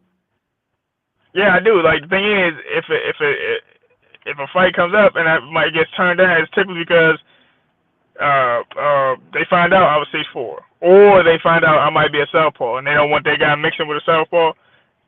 It could be that. It could be either or sometimes it's both. It's like, man, no, I'm not fighting. He's a 6'4" and he's a southpaw. No, we good. And then, you know, as of April 7th, 2021, they found out I can actually fight too. So that doesn't help either. Yeah, no, for sure. You definitely can fight. Getting back to well, not getting back. We started something on the Twitter space where we want you to fight Jamal James, man. And everybody watching this right now, we started a movement on Twitter where we trying to get Mykal fights and Jamal James. Both guys are coming off losses. Obviously, we damn sure know that Mykal Fox did not lose that last fight against Maestro, but on the record books, it's a loss. So if you have Instagram, what we want you to do respectfully, go to this page on Jamal James' Instagram and type in, yo, when are you going to fight my man, Mykal Fox? At me or at Mykal Fox, at Professor Mike. And Mike is Myke. So it's not, you know, at him, and let Jamal James know that you are Jamal James, a Mykal Fox fan, and you want to see him fight Mykal Fox. Let him know, because that's the type of things we trying to do. We trying to do things as fans. We trying to get the fights we want when we want them. And now when I spoke to Mykal Fox, he mentioned a bunch of names, and one of the names he was interested in was Jamal James, and that's the fight I think as fans we would like to see. If I'm not mistaken, you guys are both on the PBC side, right? Yeah, pretty much. My advisor and promoter work closely with PBC. Yeah, so they're both of these guys are on the PBC side. Both of these guys are coming off losses. One's an asterisk, but whatever. On the record books is a loss. So this fight between these two guys at the welterweight division will be something that I would find entertaining. I wouldn't mind seeing it on the undercard of that Gervonta Davis, Rolly Romero fight May 28. I don't know if that's too soon or if that's too far from you, but to me, that's a good undercard fight. I would love to see that. I don't know how you feel about that, especially your Maryland brother as the main event. Yeah, that's definitely not too far. You know, I just took my last fight. I took on 11 days notice, so that's like plenty of time to plan ahead. So I would love that date. You know, I would, and then, you know, I could be in the house and watch Tank fight. I haven't actually seen Tank fight in person in a long time. I've watched like every one of his fights in his career. Let's give my man Mykal Fox that experience, man. He wants to fight on the undercard. And he wants to watch his man's fight at the main event after he knocks out Jamal James. So again, hold on. Let me screen share that again. This is the picture that I want you guys to comment. No disrespectful shit. No, nothing about nobody's kids or family. Now we're going to go to the Jamal James Instagram, which is Jamal Shango James right here. We're going to go to this picture and we're going to comment. I already commented. And I've already had a bunch of other people comment. Just comment, yo, when are you going to fight at Professor Mike? And that's Mike, Myke.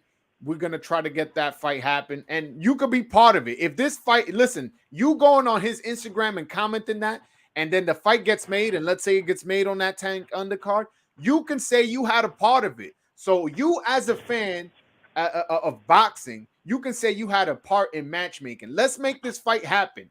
Don't hit the like button on this live right here. So just the video of Mykal Fox, his interview gets blown up, and then go on that Instagram page. Comment, yo, listen, when are you gonna fight my man Professor Mike? That's Professor MYKE. That's at Professor MYKE. By the way, that's on all social media platforms. And be like, yo, I want to see that fight on the Tank undercard, and let them know. Tag PBC, tag whoever you think needs to hear what you got to say to make this fight happen. But I want everybody here to have the opportunity to become part of a matchmaker and be part of making this fight happen, because it's an entertaining fight. Forget that you on my show. It's an entertaining fight, and I want to see it regardless whether I had anything to do with it or not. You know what I'm saying? Yeah, I definitely think it's gonna be a great fight. That's the thing. I don't pick fights that I think are gonna be easy. I pick fights that are gonna present a challenge that's gonna move my career forward. So you know what I mean. And like you said, that fight belongs on a good undercard. And we'll make that a fight that everybody's gonna talk about. That could potentially steal the show as a co-main or undercard. Period. No, for sure. And you definitely don't fight easy opponents. You fought Lucas Santamaria. You fought I can't pronounce this guy's name, but the undefeated guy, Fazlidin. And then Gab Nazarov. Yeah, you fought a lot of undefeated fighters. You definitely don't duck nobody, and I'm impressed. And you're only 26, man. That's a fantastic part about it, man. You still got so much left in your career. It's not like you an old guy trying to find the last fight. You know what I'm saying? You still a young dude. Yeah, definitely. That's what my father tells me all the time. Man, you're so young. And I mean, like I said, this is what this is what I dedicated myself to. So, there's no, we gotta see how we can climb with it. Yeah. Also, how were you made aware of the racist judge on that Gabriel Maestre fight? Because it just came out of nowhere on Twitter, and I was like, what the fuck? How did you find out that news? Yeah, it was a guy on Twitter. Derek Jablonski, I first saw it on his page, on his Twitter. He tweeted, he added me and everything. And, as I'm going through like hundreds of comments, thousands of comments actually, I click on his, I see her. I read the comment. It says, Gloria Martinez-Rizzo, who just judged Mykal Fox. So I immediately click it. And I see her calling Michelle Obama a monkey. I'm like, This is who judged my fight. This is who judged my fight. Like, how does this look? Even if she was to say she wasn't being racist in that moment, that you don't call black people monkeys, and you damn sure don't call Michelle Obama a monkey. It don't work like that. So her, and then Derek. So Derek Jablonski, that's first I saw, and then Tracy, her name at Boxer Girl on Twitter. She commented on it too. So everybody and once people saw that, once I retweeted that, it started spreading like wildfire. And then it got to the right people. Like I remember Mark Kriegel spoke on it, Al Bernstein spoke on it, and then it was seen by everybody. That was the one benefit of that fight, is that everybody saw it, and can't nobody claim that what happened didn't happen. Yeah. I'm pretty sure nobody has come up to you saying that you lost that fight. Because listen, man, I'm a knowledgeable boxing fan. Obviously, you know that we've interacted before. There is absolutely no fucking way. I don't even look at you like you coming off a loss. I'm looking at you like, oh, he beat that guy. Like, that's the way I look at you. I hope that's how you feel when people talk to you, because there's no fucking way you lost that fight. Absolutely no way. I'm sorry. I'm getting passionate and shit. I don't like when motherfuckers get robbed. Hold on. Did you? Oh, I thought you froze for a second. Yeah, no, man. That shit pissed me the fuck off. That shit ruined my day. My girl cooked me up a nice dinner that day. I was having a good day.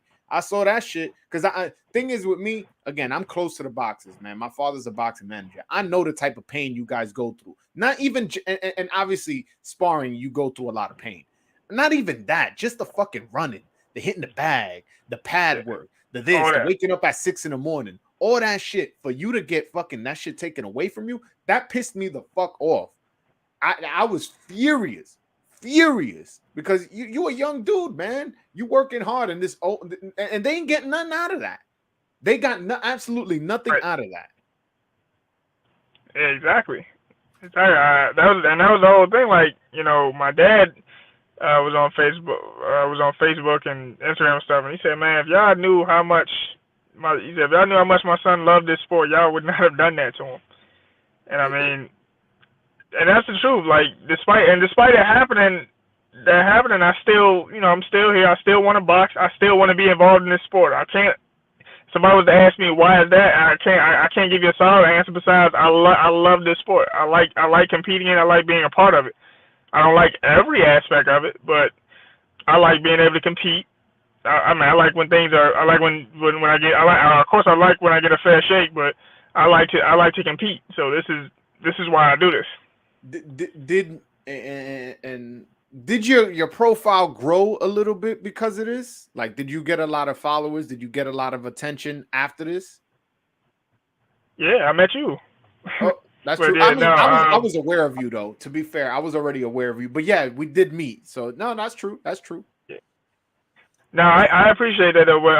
But yeah. So like right after the fight, I had about 100 plus DMs and messages and things like that on Instagram, 100 plus retweets and replies and stuff, and mentions on Twitter. My followers on Twitter went up about 1,500. My Instagram went up. My Instagram followers went up about 2,000 followers. Actually, Earl Spence actually hit me and said, "Man, I watched your fight, man. You got robbed."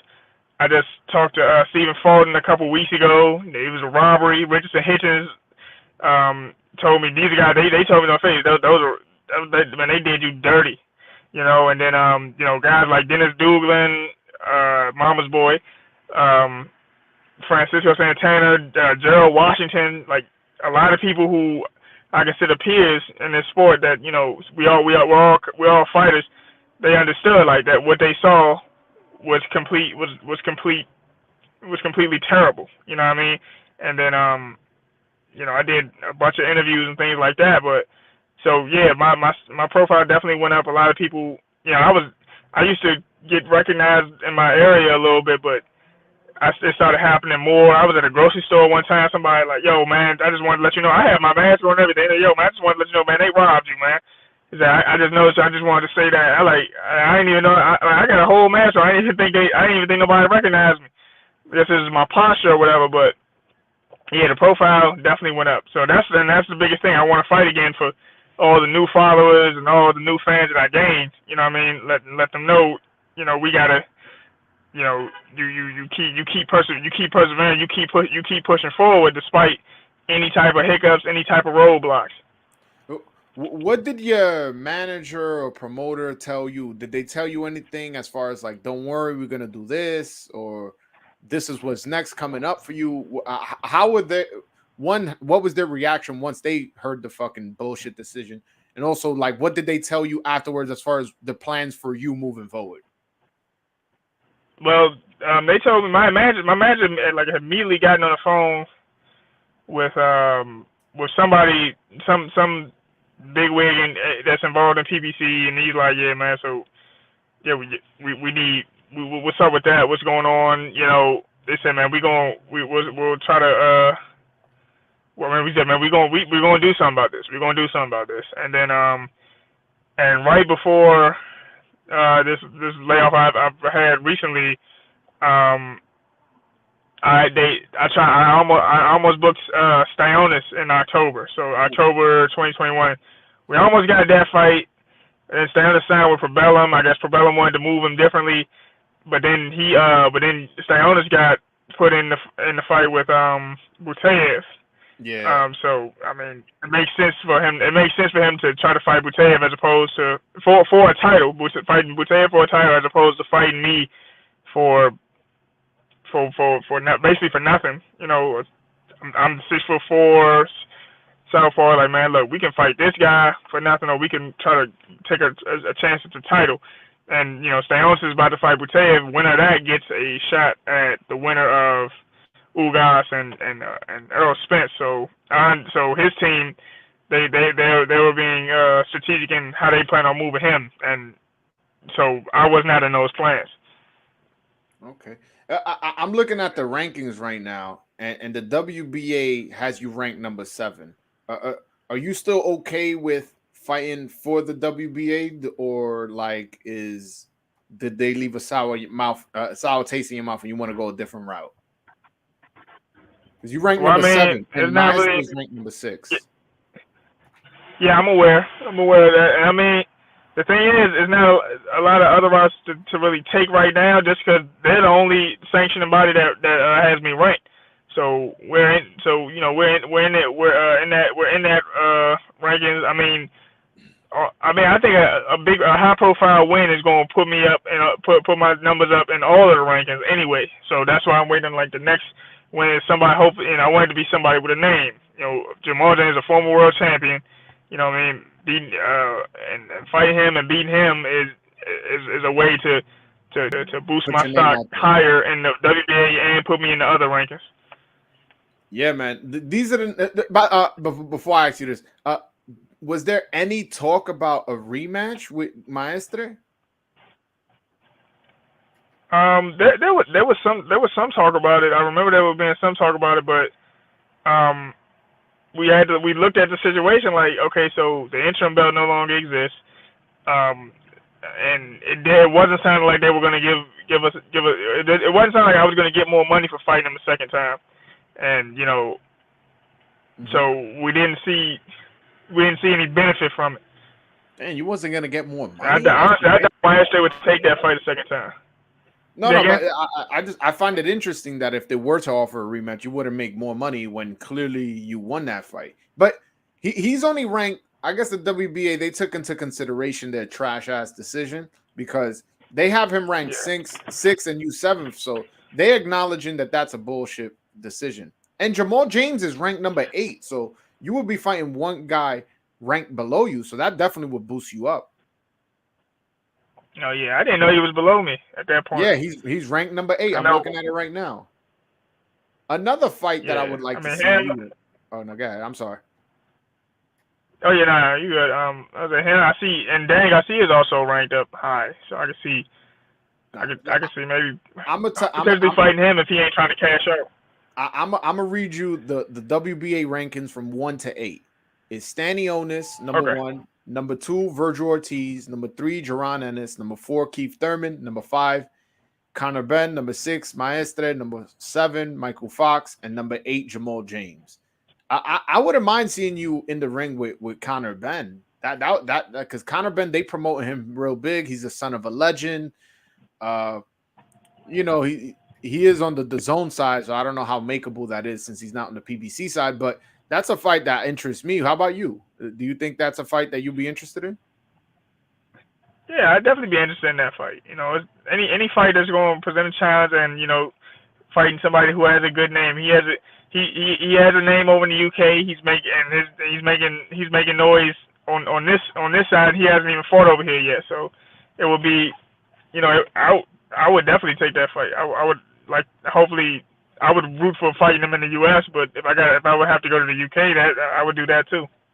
There you go, Conor Ben. No fucking excuses. No excuses. My man's willing to host you in his hometown or go to your hometown and fight. So no excuses. Let's go, Conor Ben. I like that fight too because I actually like. A lot of people think Conor Ben is overhyped. I actually do think he's a lot more talented than people give him credit for. But a fight with you and him, I find it interesting. How does he handle a guy who's 6'4" and southpaw and can obviously box? If you saw your last fight, I like that fight a lot. Yeah, so do I. You know, Conor Ben. I mean, yeah, like his last fight, he looked sharp and he looked sharp and he got a knockout in it. He didn't just, He didn't just run in with a bunch of punches. He took his time, you know. So it would be a great contest of skills. And if you like seeing skills when you get in the ring, you know, that'd be us. Yeah, man. Yo, but Mykal Fox, thank you so much for your time, my brother. I really, really appreciate this. Whenever your next fight is scheduled, you are more than welcome to come on my show and promote it. And you know damn well I'm a fan. Whatever you need me to do as a fan, as far as trolling your opponents, I'm here for it. I'm definitely gonna buy some merch from you. The link is in your bio. I actually haven't checked it out. For merch, I want to buy some. Yeah, the link. There's a link in my Instagram bio. Link in that. Click that, and it should take you directly to the merch.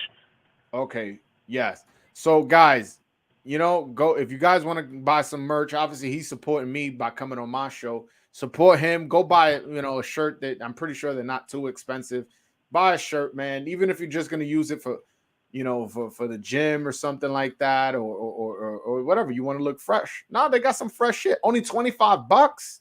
Come on, man. You guys got to support my man, Mykal Fox. $25 is not much for a t-shirt. Support my man, Mykal Fox. Follow him on Instagram and Twitter. That's Professor Mike. Professor Mike is spelled M-Y-K-E, not M-I-K-E. Make sure you get that right. When I DM'd him earlier, I spelled it wrong. He had to correctly check me. And I had to adjust my the way I spelled his name. So that's Professor M-Y-K-E. Matter of fact, let me screen share your Instagram. That way you get some followers. My followers can start following you. And right here. So Professor Mike right here. This is his Instagram. Here he is. He's showing tattoos, all this. He's a good follow. I follow him. And again, you click right here, it takes you straight to his website. And this is where you can buy his merch. There's a bunch of things. He's selling videos. He's selling merch. Shout out to Mykal Fox. Again, I appreciate you so much for coming on my show. And again, your next fight, you want to come on, you want to promote it, you want to do anything, especially if you get the Jamal James fight, you have to come back. Yeah, I got you. I definitely got to come back. I appreciate you for giving me your time, and thank you so much. See you. Looking forward to doing this again. All right, man. Thanks again, man. See you around. All right, man. See you. All right, guys. Obviously, you know, I got Mykal Fox. Obviously, he's a good fighter. Got robbed in his last fight. He was kind of. I met him through a Twitter space. A lot of people be shitting on those Twitter spaces. Yeah, y'all don't be on them. So y'all just shitting on shit y'all don't know. You know what I'm saying? When you on these Twitter spaces, a lot of things happen. A lot of celebrities and boxers and promoters and managers, they come on, journalists, they come on and they talk boxing. And I built the relationship with Mykal Fox. And look, he came on my show, man of his word. I appreciate him, and I'm definitely going to support him in his next fight. I want to see him fight Jamal James. That's the fight he wants. So if that's the fight he wants, that's the fight I want. I went on Jamal James Instagram. Y'all could go on his Instagram. Go on Jamal James Instagram. Y'all gonna see my comment on the one where he's wearing an orange hoodie. I was trolling, and there's gonna be a couple other people trolling saying, "Yo, you need to fight my man Mykal Fox." You know, and again, I want to be a part of like somewhat boxing history, like in a small sense, because that's not a huge fight, but in a small sense, if I created a movement where a bunch of fans are commenting on Jamal James' Instagram, and then and they then get that fight gets made. You imagine, like, yo, I made that fight and it happens on the Tank undercard, just like how I said it on my show, bro. That's history. That's history. I could be like, yo, I somewhat negotiated a fight between two welterweights and then ended up on a Tank undercard. That'd be a nice story for me to write when I write a book about my life. You know what I'm saying? So hopefully it does happen. And again, if y'all want to support me, go do that. Go do that. Go to Jamal James Instagram, the picture where he has a hoodie on, orange hoodie on, because y'all could be a part of history too. Y'all could just go and be like, yo, fight my man Mykal Fox, make it happen. And again, you could have just as much claim to making that fight happen as I did, just because you commented something that's for free. And you know what else is for free? Hitting that subscribe button if you haven't already, and hitting the like button if you haven't already. That's also for free. So, and I appreciate if you do those things. Yeah. Bro, can you get Rick Glazer on your show? I mean, I probably can. What do you hold on, Snoop C? What would you want me to ask Rick Glazer? Because Rick Glazer be coming on Twitter talking some bullshit. But what would you be interested in me asking Rick Glazer as far as if I have him on my show? Because that's a controversial person, and as a controversial person to have on, but I'm with it. I'm with it. I'm not opposed to it. Just let me know what you want me to talk to him about. Mike will outbox Jamal. Absolutely, man. Come on, man. Michael Fox been on my show, bro. You think I'm rooting for somebody else, man? I ain't rooting for Jamal, man. Shout out to Michael Fox for coming on my show and coming on last minute too. We kind of just last minute planned this out, and he came on, man, to his word. I honestly, I'm very grateful for what he did for me, you know. But again, actually, I got a lot of good interviews lined up, man. This YouTube page is going to grow a lot faster than you guys think, man. It really, really is. And I'm excited for it. I'm excited for it. And for the guys that have been following me from the beginning, Michael Blunt, Dave Martinez, Sanchez, who else been with me since the beginning? My man Jay, Cold War, Jesus. There's been a few guys who've been following me for a minute, you know, since I first started. Not for a minute, you know, since I first started, because I haven't been that long. So I got a lot of good interviews for you guys. What's going on with Probellum and their matchmaking? Also, DeBella and Probellum, the Haney Cambosos fight. All right. Well, the Probellum and their matchmaking, I don't know, because when I heard that Richard Schaefer was running that company, I was like, oh shit, Richard Schaefer is one of the most best promoters of my era. Like, I remember when he was running Golden Boy, he was giving us fight after fight after fight. He gave us Juan Diaz versus Juan Manuel Marquez at one fight of the year. He gave us Khan versus Maidana, one of the greatest fights I've ever seen in my life. He gave us all the Floyd fights, all those Floyd, Victor Ortiz, Floyd, Canelo. Those are all Golden Boy Richard Schaefer fights. So I once I heard he was running Probellum, I thought that company was going to blow up. And I heard that they signed Herbert Salsa Conceição, the guy who won the gold medal that I interviewed, the Brazilian guy. They signed him. I was like, oh shit, they making moves. But they've been doing a poor job. Even I had Jake Donovan, one of the best boxing writers in all of boxing right now from boxing scene. Even he was like, yo, they're doing a terrible fucking job at Probellum. I don't know what's going on with Probellum, with their matchmaking, or just how they're running their company in general. There's some funny shit going on. There's things that I've heard, strong rumors that I honestly can't repeat. But all I'll say is there's some real funny shit going on. And if you look at who the investors are and the owners are, like, it gets a little murky. I'll just say that. You guys do your own research. Whatever you figure out, you figure out. But I can't talk about it on my page like that because I don't know anything to be 100%, and I ain't trying to get sued. You know what I'm saying? I like your unbiased opinions. We need to collaborate. Uncle T Boxing from the UK. Absolutely, brother. I never heard of you, but I'm definitely going to hold on. I'm going to subscribe right now. Shout out to you. I'm definitely willing to collaborate. I was going to collaborate with Lady Shan from, she's from the UK, but she canceled on me twice. So I was like, I don't know. But yeah, I'm definitely down to collaborate. Uncle T Boxing. All right. Hit that subscribe button right now. Boom. Oh, you got a lot of videos. You got a lot of subscribers. Hell yeah. I'm definitely down to be on your channel, brother. Or you be on mine, whichever one you prefer. You can hop on now. The link is pinned to the top of the chat. Bro, when Schaefer put Danny Garcia versus Matisse on that undercard, I ordered that pay-per-view. Yo, it was Danny Garcia versus versus Matisse on the undercard of Canelo Mayweather. What? Yo, Richard Schaefer was going crazy when he had that Golden Boy roster. He was going crazy. So when I heard he was coming back to boxing, he opened up Probellum. I was super excited. I was like, "That's my man." He's making me look bad. He ain't my man. All these bullshit cards in Dubai and you know, like, I don't know, man. Bring them shits to Madison Square Garden, Las Vegas, Staples Center, you know, Texas.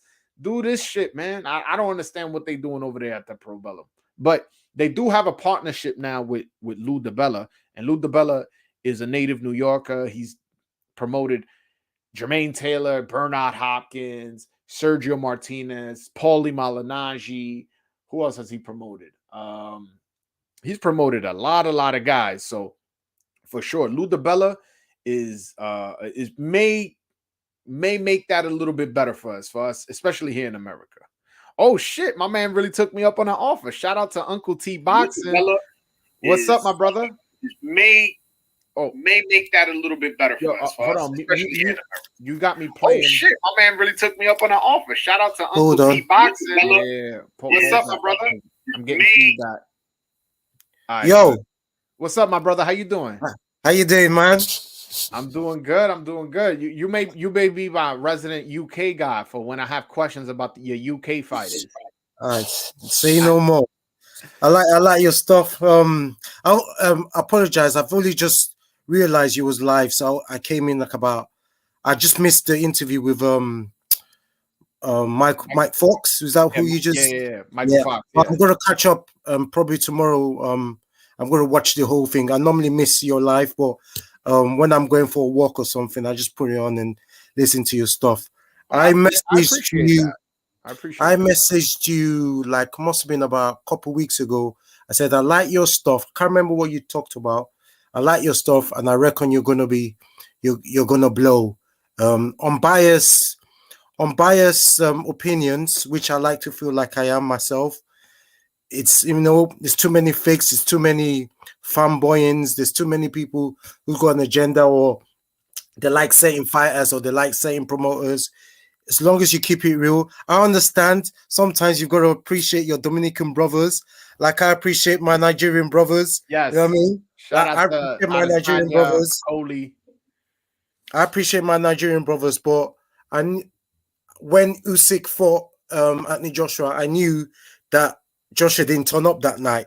When Lawrence Okoli won his last fight, he won the fight, but I wasn't happy with his performance. Neither was I. But I couldn't say much because that brother follows me on Instagram. That's where I put a lot of my content on Instagram. Yeah. I'll follow you right now. I'll follow you right now. I'll follow you on Instagram right now. Yeah, man. I first of all, I want to say thank you so much for the kind words, and from your mouth to God's ears, man. Hopefully, I do blow up just like how you said, Uncle T. Is it Uncle T Boxing? Yeah, I'm set on private because sometimes. I just sent the request now, so yeah, man. I'm definitely here to support, and we could definitely collaborate on your channel or on my channel anytime. But since I got you here and you from the UK, what did you think about that Jack Catterall Josh Taylor decision? Okay, I'm gonna be honest with you. I personally feel that Catterall won, but he won by just 1 point. I had it 13-12. Not many people would probably agree with me, but unfortunately, I've been conditioned because of the business of boxing. I've been conditioned to score fights for away fighter and home fighters. Now, if you're going into a guy's backyard and he's the champion and everyone is raving about him, saying he's the best things in the UK, you have to go there and really beat him. Now, when he scored the knockdown, I had him 5 points up. But after the knockdown, for me, he didn't win any rounds. He was doing a lot of spoiling. He was doing a lot of holding. The home fighter was trying to make the fight. Now, in round 10, ref took points off him for holding. I reckon Josh Taylor won that round, and that's a 10-8. Okay. Then round 11, the ref took the point off Josh Taylor. I thought Taylor won that round, so that was a 9-9. Do you understand? And he won round 12. So 9, 10, 11, and 12 were all Taylor. Now, I'm a great believer of the championship rounds. You've got to, but when you scored the knockdown, I was like, right, I was quite neutral at that point, but I was about to witness greatness. I was like, oh my God, this is about to happen. Then I was finally rooting for Cutthroat. I was like, come on, let's do this now.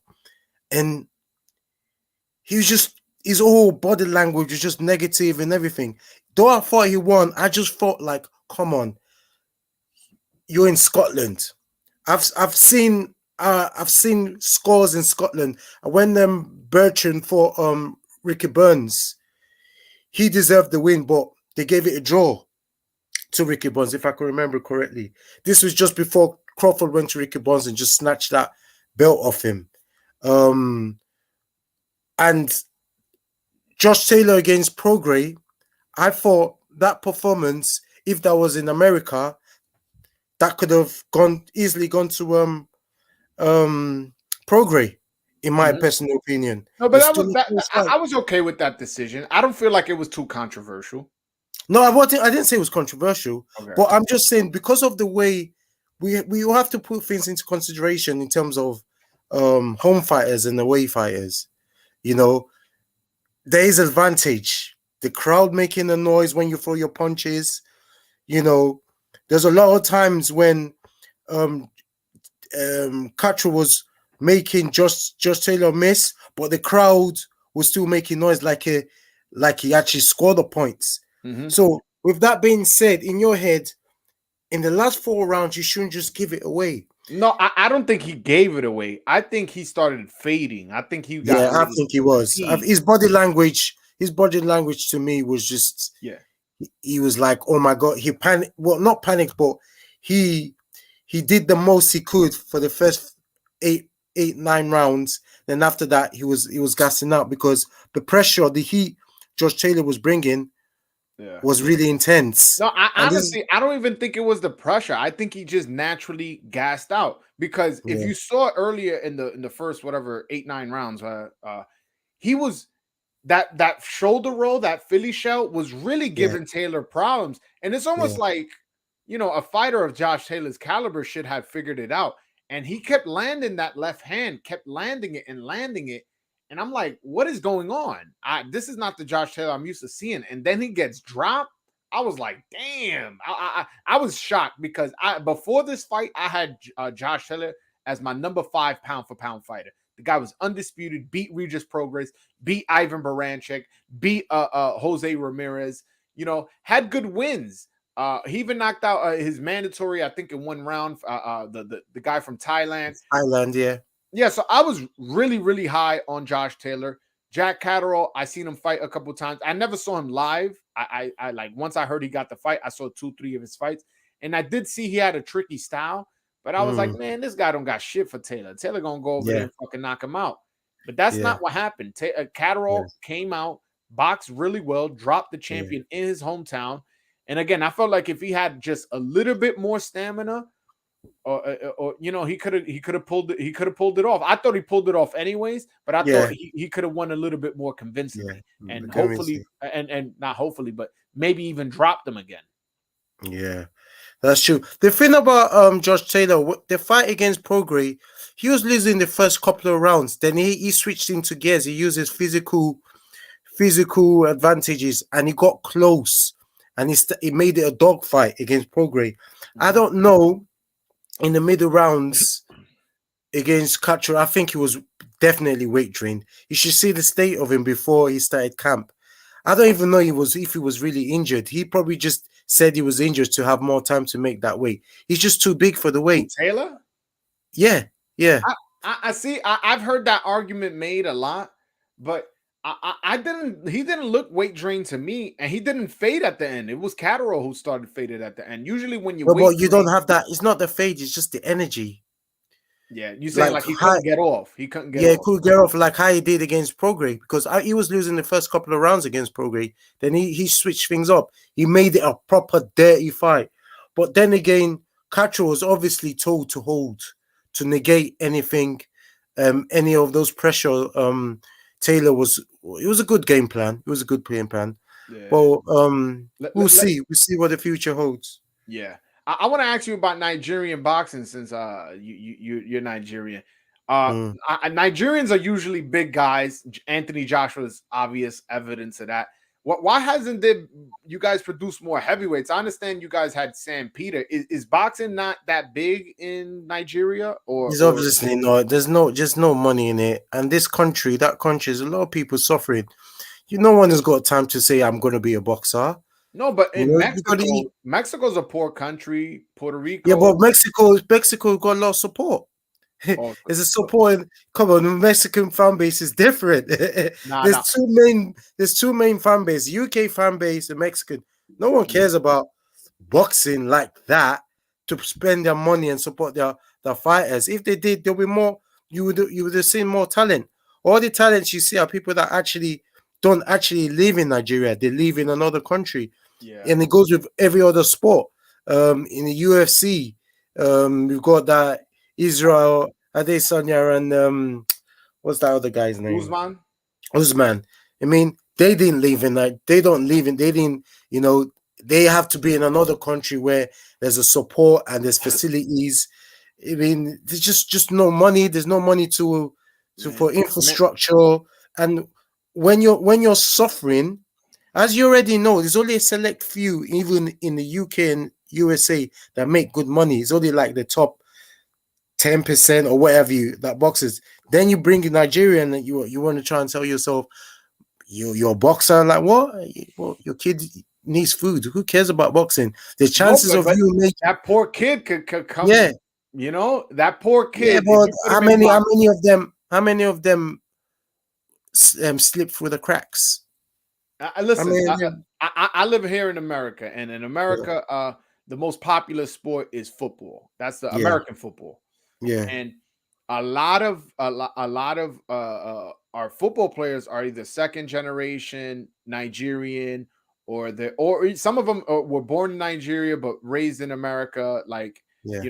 And big athletic guys. And I just look at that, and what clicks in my head, I'm like, man, if we could get these big guys in Nigeria to support boxing, and they become heavyweight champion of the world in boxing, they could change a lot for that country, man. Because as you know, you're a knowledgeable boxing fan. Heavyweight division, that's where the big money is. Yeah. You know what I'm saying? We had that guy, what's his name? But he's not.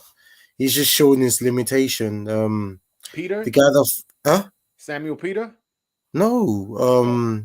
He fought last year. Whatever. F.A. Jagba. Oh, a Jagba, yes. Yeah. He got power. He's got power, but he showed his limitation. He's just very robotic and stiff. Yeah. And then the Cuban just outboxed him.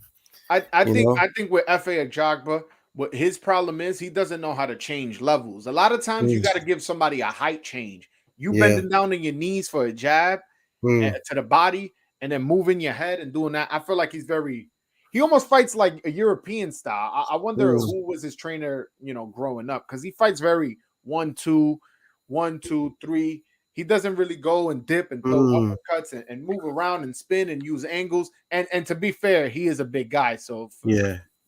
And when he started boxing as well, it's just like Anthony Joshua. He started boxing when he was like 19, 18. So the certain variations you wouldn't have. That's why you could see someone like Usyk at boxing him, because when Joshua have a boxing match with him, there's a difference between starting boxing when you're like 7, 8, just like Tyson Fury. And Tyson Fury is fortunate because all the other heavyweights around him, apart from Usyk, all started boxing in their late teens. Dylan White, Deontay Wilder, Joshua. That's why he has got more skills than these guys. It's ingrained in him. Do you understand? These guys, they've made it because of their tenacity. They've obviously physical ability. They got strong mental thing, and they're not necessarily the best in terms of skill. Like, they're not the best of boxers, but in heavyweight, you need to say a few things to make it. You need a good chin, and you need good power, and you need, that's what heavyweight boxing is. If you're as big as these guys and you got this skill, then you have the advantage. Just like that's why Usyk and Tyson Fury are both undefeated at the minute. Well, to be honestly, I felt like Joshua lost that fight more so than Usyk won it. I felt like Joshua came with a terrible game plan. I felt like he didn't press the action as he should. He's just doesn't trust his chin, and that affects him from being aggressive. I felt like if he was more aggressive against Usyk and posed his weight and leaned on him and punched him and went to the body more often, I felt like he would have knocked him out. For that fight, I predicted knockout of the year because I figured Anthony Joshua was a huge puncher, a huge man. Like this dude's 6'6", 240. I just figured he was going to go in there and just knock this little cruiserweight out. But I felt like he was trying to box and trying to move, trying to do all this stupid shit that he learned from the Andy Ruiz fight. And it's like, yeah, one thing that works in one fight doesn't necessarily have to work for another. I was really disappointed with his performance. Again, I felt he lost that fight more so than I thought he felt those. I think was it the first round or the second round when Usyk scored caught him with a left hand. He put his right hand over Joshua's lead hand, and he connected with his left hand, and Joshua felt it. And when he felt it, I think automatically Joshua is a pressure. I didn't think he wanted to get knocked out in front of 60,000 people on his home crowd. So he fought, and the way people were telling him in the corner, he actually probably thought he was winning the fight. The way he was carrying on. I don't know how he thought that. He was because of the home advantage as well.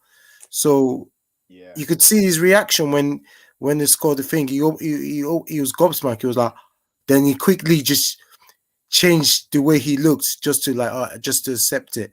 Yeah. But he did, like I said, he didn't trust his chin. And when he felt that left hand, he was like, you know what? I don't want to get knocked out in front of 60,000 people, my friends and family. And obviously the nightmare for more happened in New York probably came into his head, and he was like, you know what? And the thing about Joshua is, if you look at some of his fights in the amateurs, there was one time he got dropped. This was a year before he won the Olympics. A southpaw fought him, and that same shot hit him with his left hand, and he dropped Joshua. So we know Joshua could get hurt, especially with shots you don't see. A shot from that left coming down from the pipe, he was afraid that maybe he wouldn't have seen the shot and he would have gone. That side of Joshua's, where was it? The right side is very weak, I reckon. I want to ask you this. He's changed trainers. He's now going to be, he's promoting his assistant trainer, Angel Fernandez, to be his head coach. I think that's a horrible decision. I think he should have been training with Teddy Atlas, because Anthony Joshua's problem is his mentality. Yeah. Not so much his skills. I believe he has the skills to fight. He has the skills to perform well. But I want to know your opinion as a fellow UK guy, as a fellow Nigerian. What do you think of the choice of trainer, and who do you think, if you don't like it, who do you think he should have hired? There's so many things to think about. I don't know, because with Joshua, he's like, he doesn't, when you fought the Pulev fight, you saw like 3 different styles in that fight, in the first half, second half, and when he dropped him. I think, I don't know what other trainer that would train him that would definitely give me the confidence that he will beat Usyk. So I think if you train, I see, that's what me and you disagree. I don't know about. There's nothing about. If you train with Teddy Atlas, I feel like Teddy Atlas will teach him how to be aggressive and will help him with his mentality. It's not about the mental thing. It's all about what your body could take with him, Joshua. It's all about. You just think that chin ain't shit. That chin is so weak that. Well, it's not weak, but we've seen it. He could get hurt. He could definitely get hurt. He got hurt in the amateurs. He got hurt in sparring. David Price. We've seen him get hurt. Even when he took the belt off Joseph Parker, the ref wouldn't even let him. Wouldn't let Joseph Parker fight on the inside. Every time Joseph Parker finally got close, was the Italian ref just kept on breaking up the fight. I was like, what is this? How is a short guy gonna win a fight if he's not allowed to fight on the inside? You understand? Go back and watch that fight. You know, he's been hurt so many times, and I think he's been hurt a lot of times in sparring, but they've just kept that news on the wraps. You know, they've kept that news on the wraps because he's the money guy. You have to sell that dream like, yeah, he's untouchable, but now we know he's not. We've seen him hurt so many times, and it doesn't matter any trainer that could train him. Listen, I don't care how big your heart is. Your heart could be as big as whatever, but if you get hit in the chin, your heart ain't gonna save you. You know what I mean? And I don't know about Teddy Atlas as a trainer. I don't see the hype on him. You know, he trained Mike Tyson in the amateurs. He trained Michael Moore to become a heavyweight champion. He trained Tim Bradley, and Tim Bradley ended up getting a knockout of Brandon Rios, who is a tough guy in Brandon Rios, and Tim Bradley's never been a puncher. He trained Vosdick to get a belt. He trained Povetkin to get a belt. Teddy Atlas is just very selective who he trains with. It's not necessarily a lot of people he didn't stop what's his name? What's that Ukraine guy? The guy that fought Vosdick. Vosdick. Yeah. He didn't stop him from finally had enough. Though. He was a world champion. He got him to. But he didn't stop in his last fight. He basically, I wouldn't say quit, but he knew he had enough, and after that, he retired. Yeah, he retired. He felt something, and he just thought, no matter much thing he told him. Maybe because what he did against Stevenson, maybe that affected him, but I'm not sure. And I don't like looking at. You know, trainers, they've had them. Some trainers, they have their time, and after that, it's all about what have you done for me lately? You know, we can all say all this name. He did this, he did that. Freddie Roach, yeah, he was that. But what about now? You know, in the UK, the guy that people used to rave about, Adam Booth. What about now? Right now, Ben Davison is meant to be the guy. But we'll find out in a couple of years. Every trainer, every celebrity trainer have their moment. Then after that, they have a couple of losses. Then people turn around. Virgil Hunter, you know, everyone said going to him at one stage. I just said he had a good horse in Andre Ward. I think Virgil Hunter is somebody who starts off a fighter from scratch.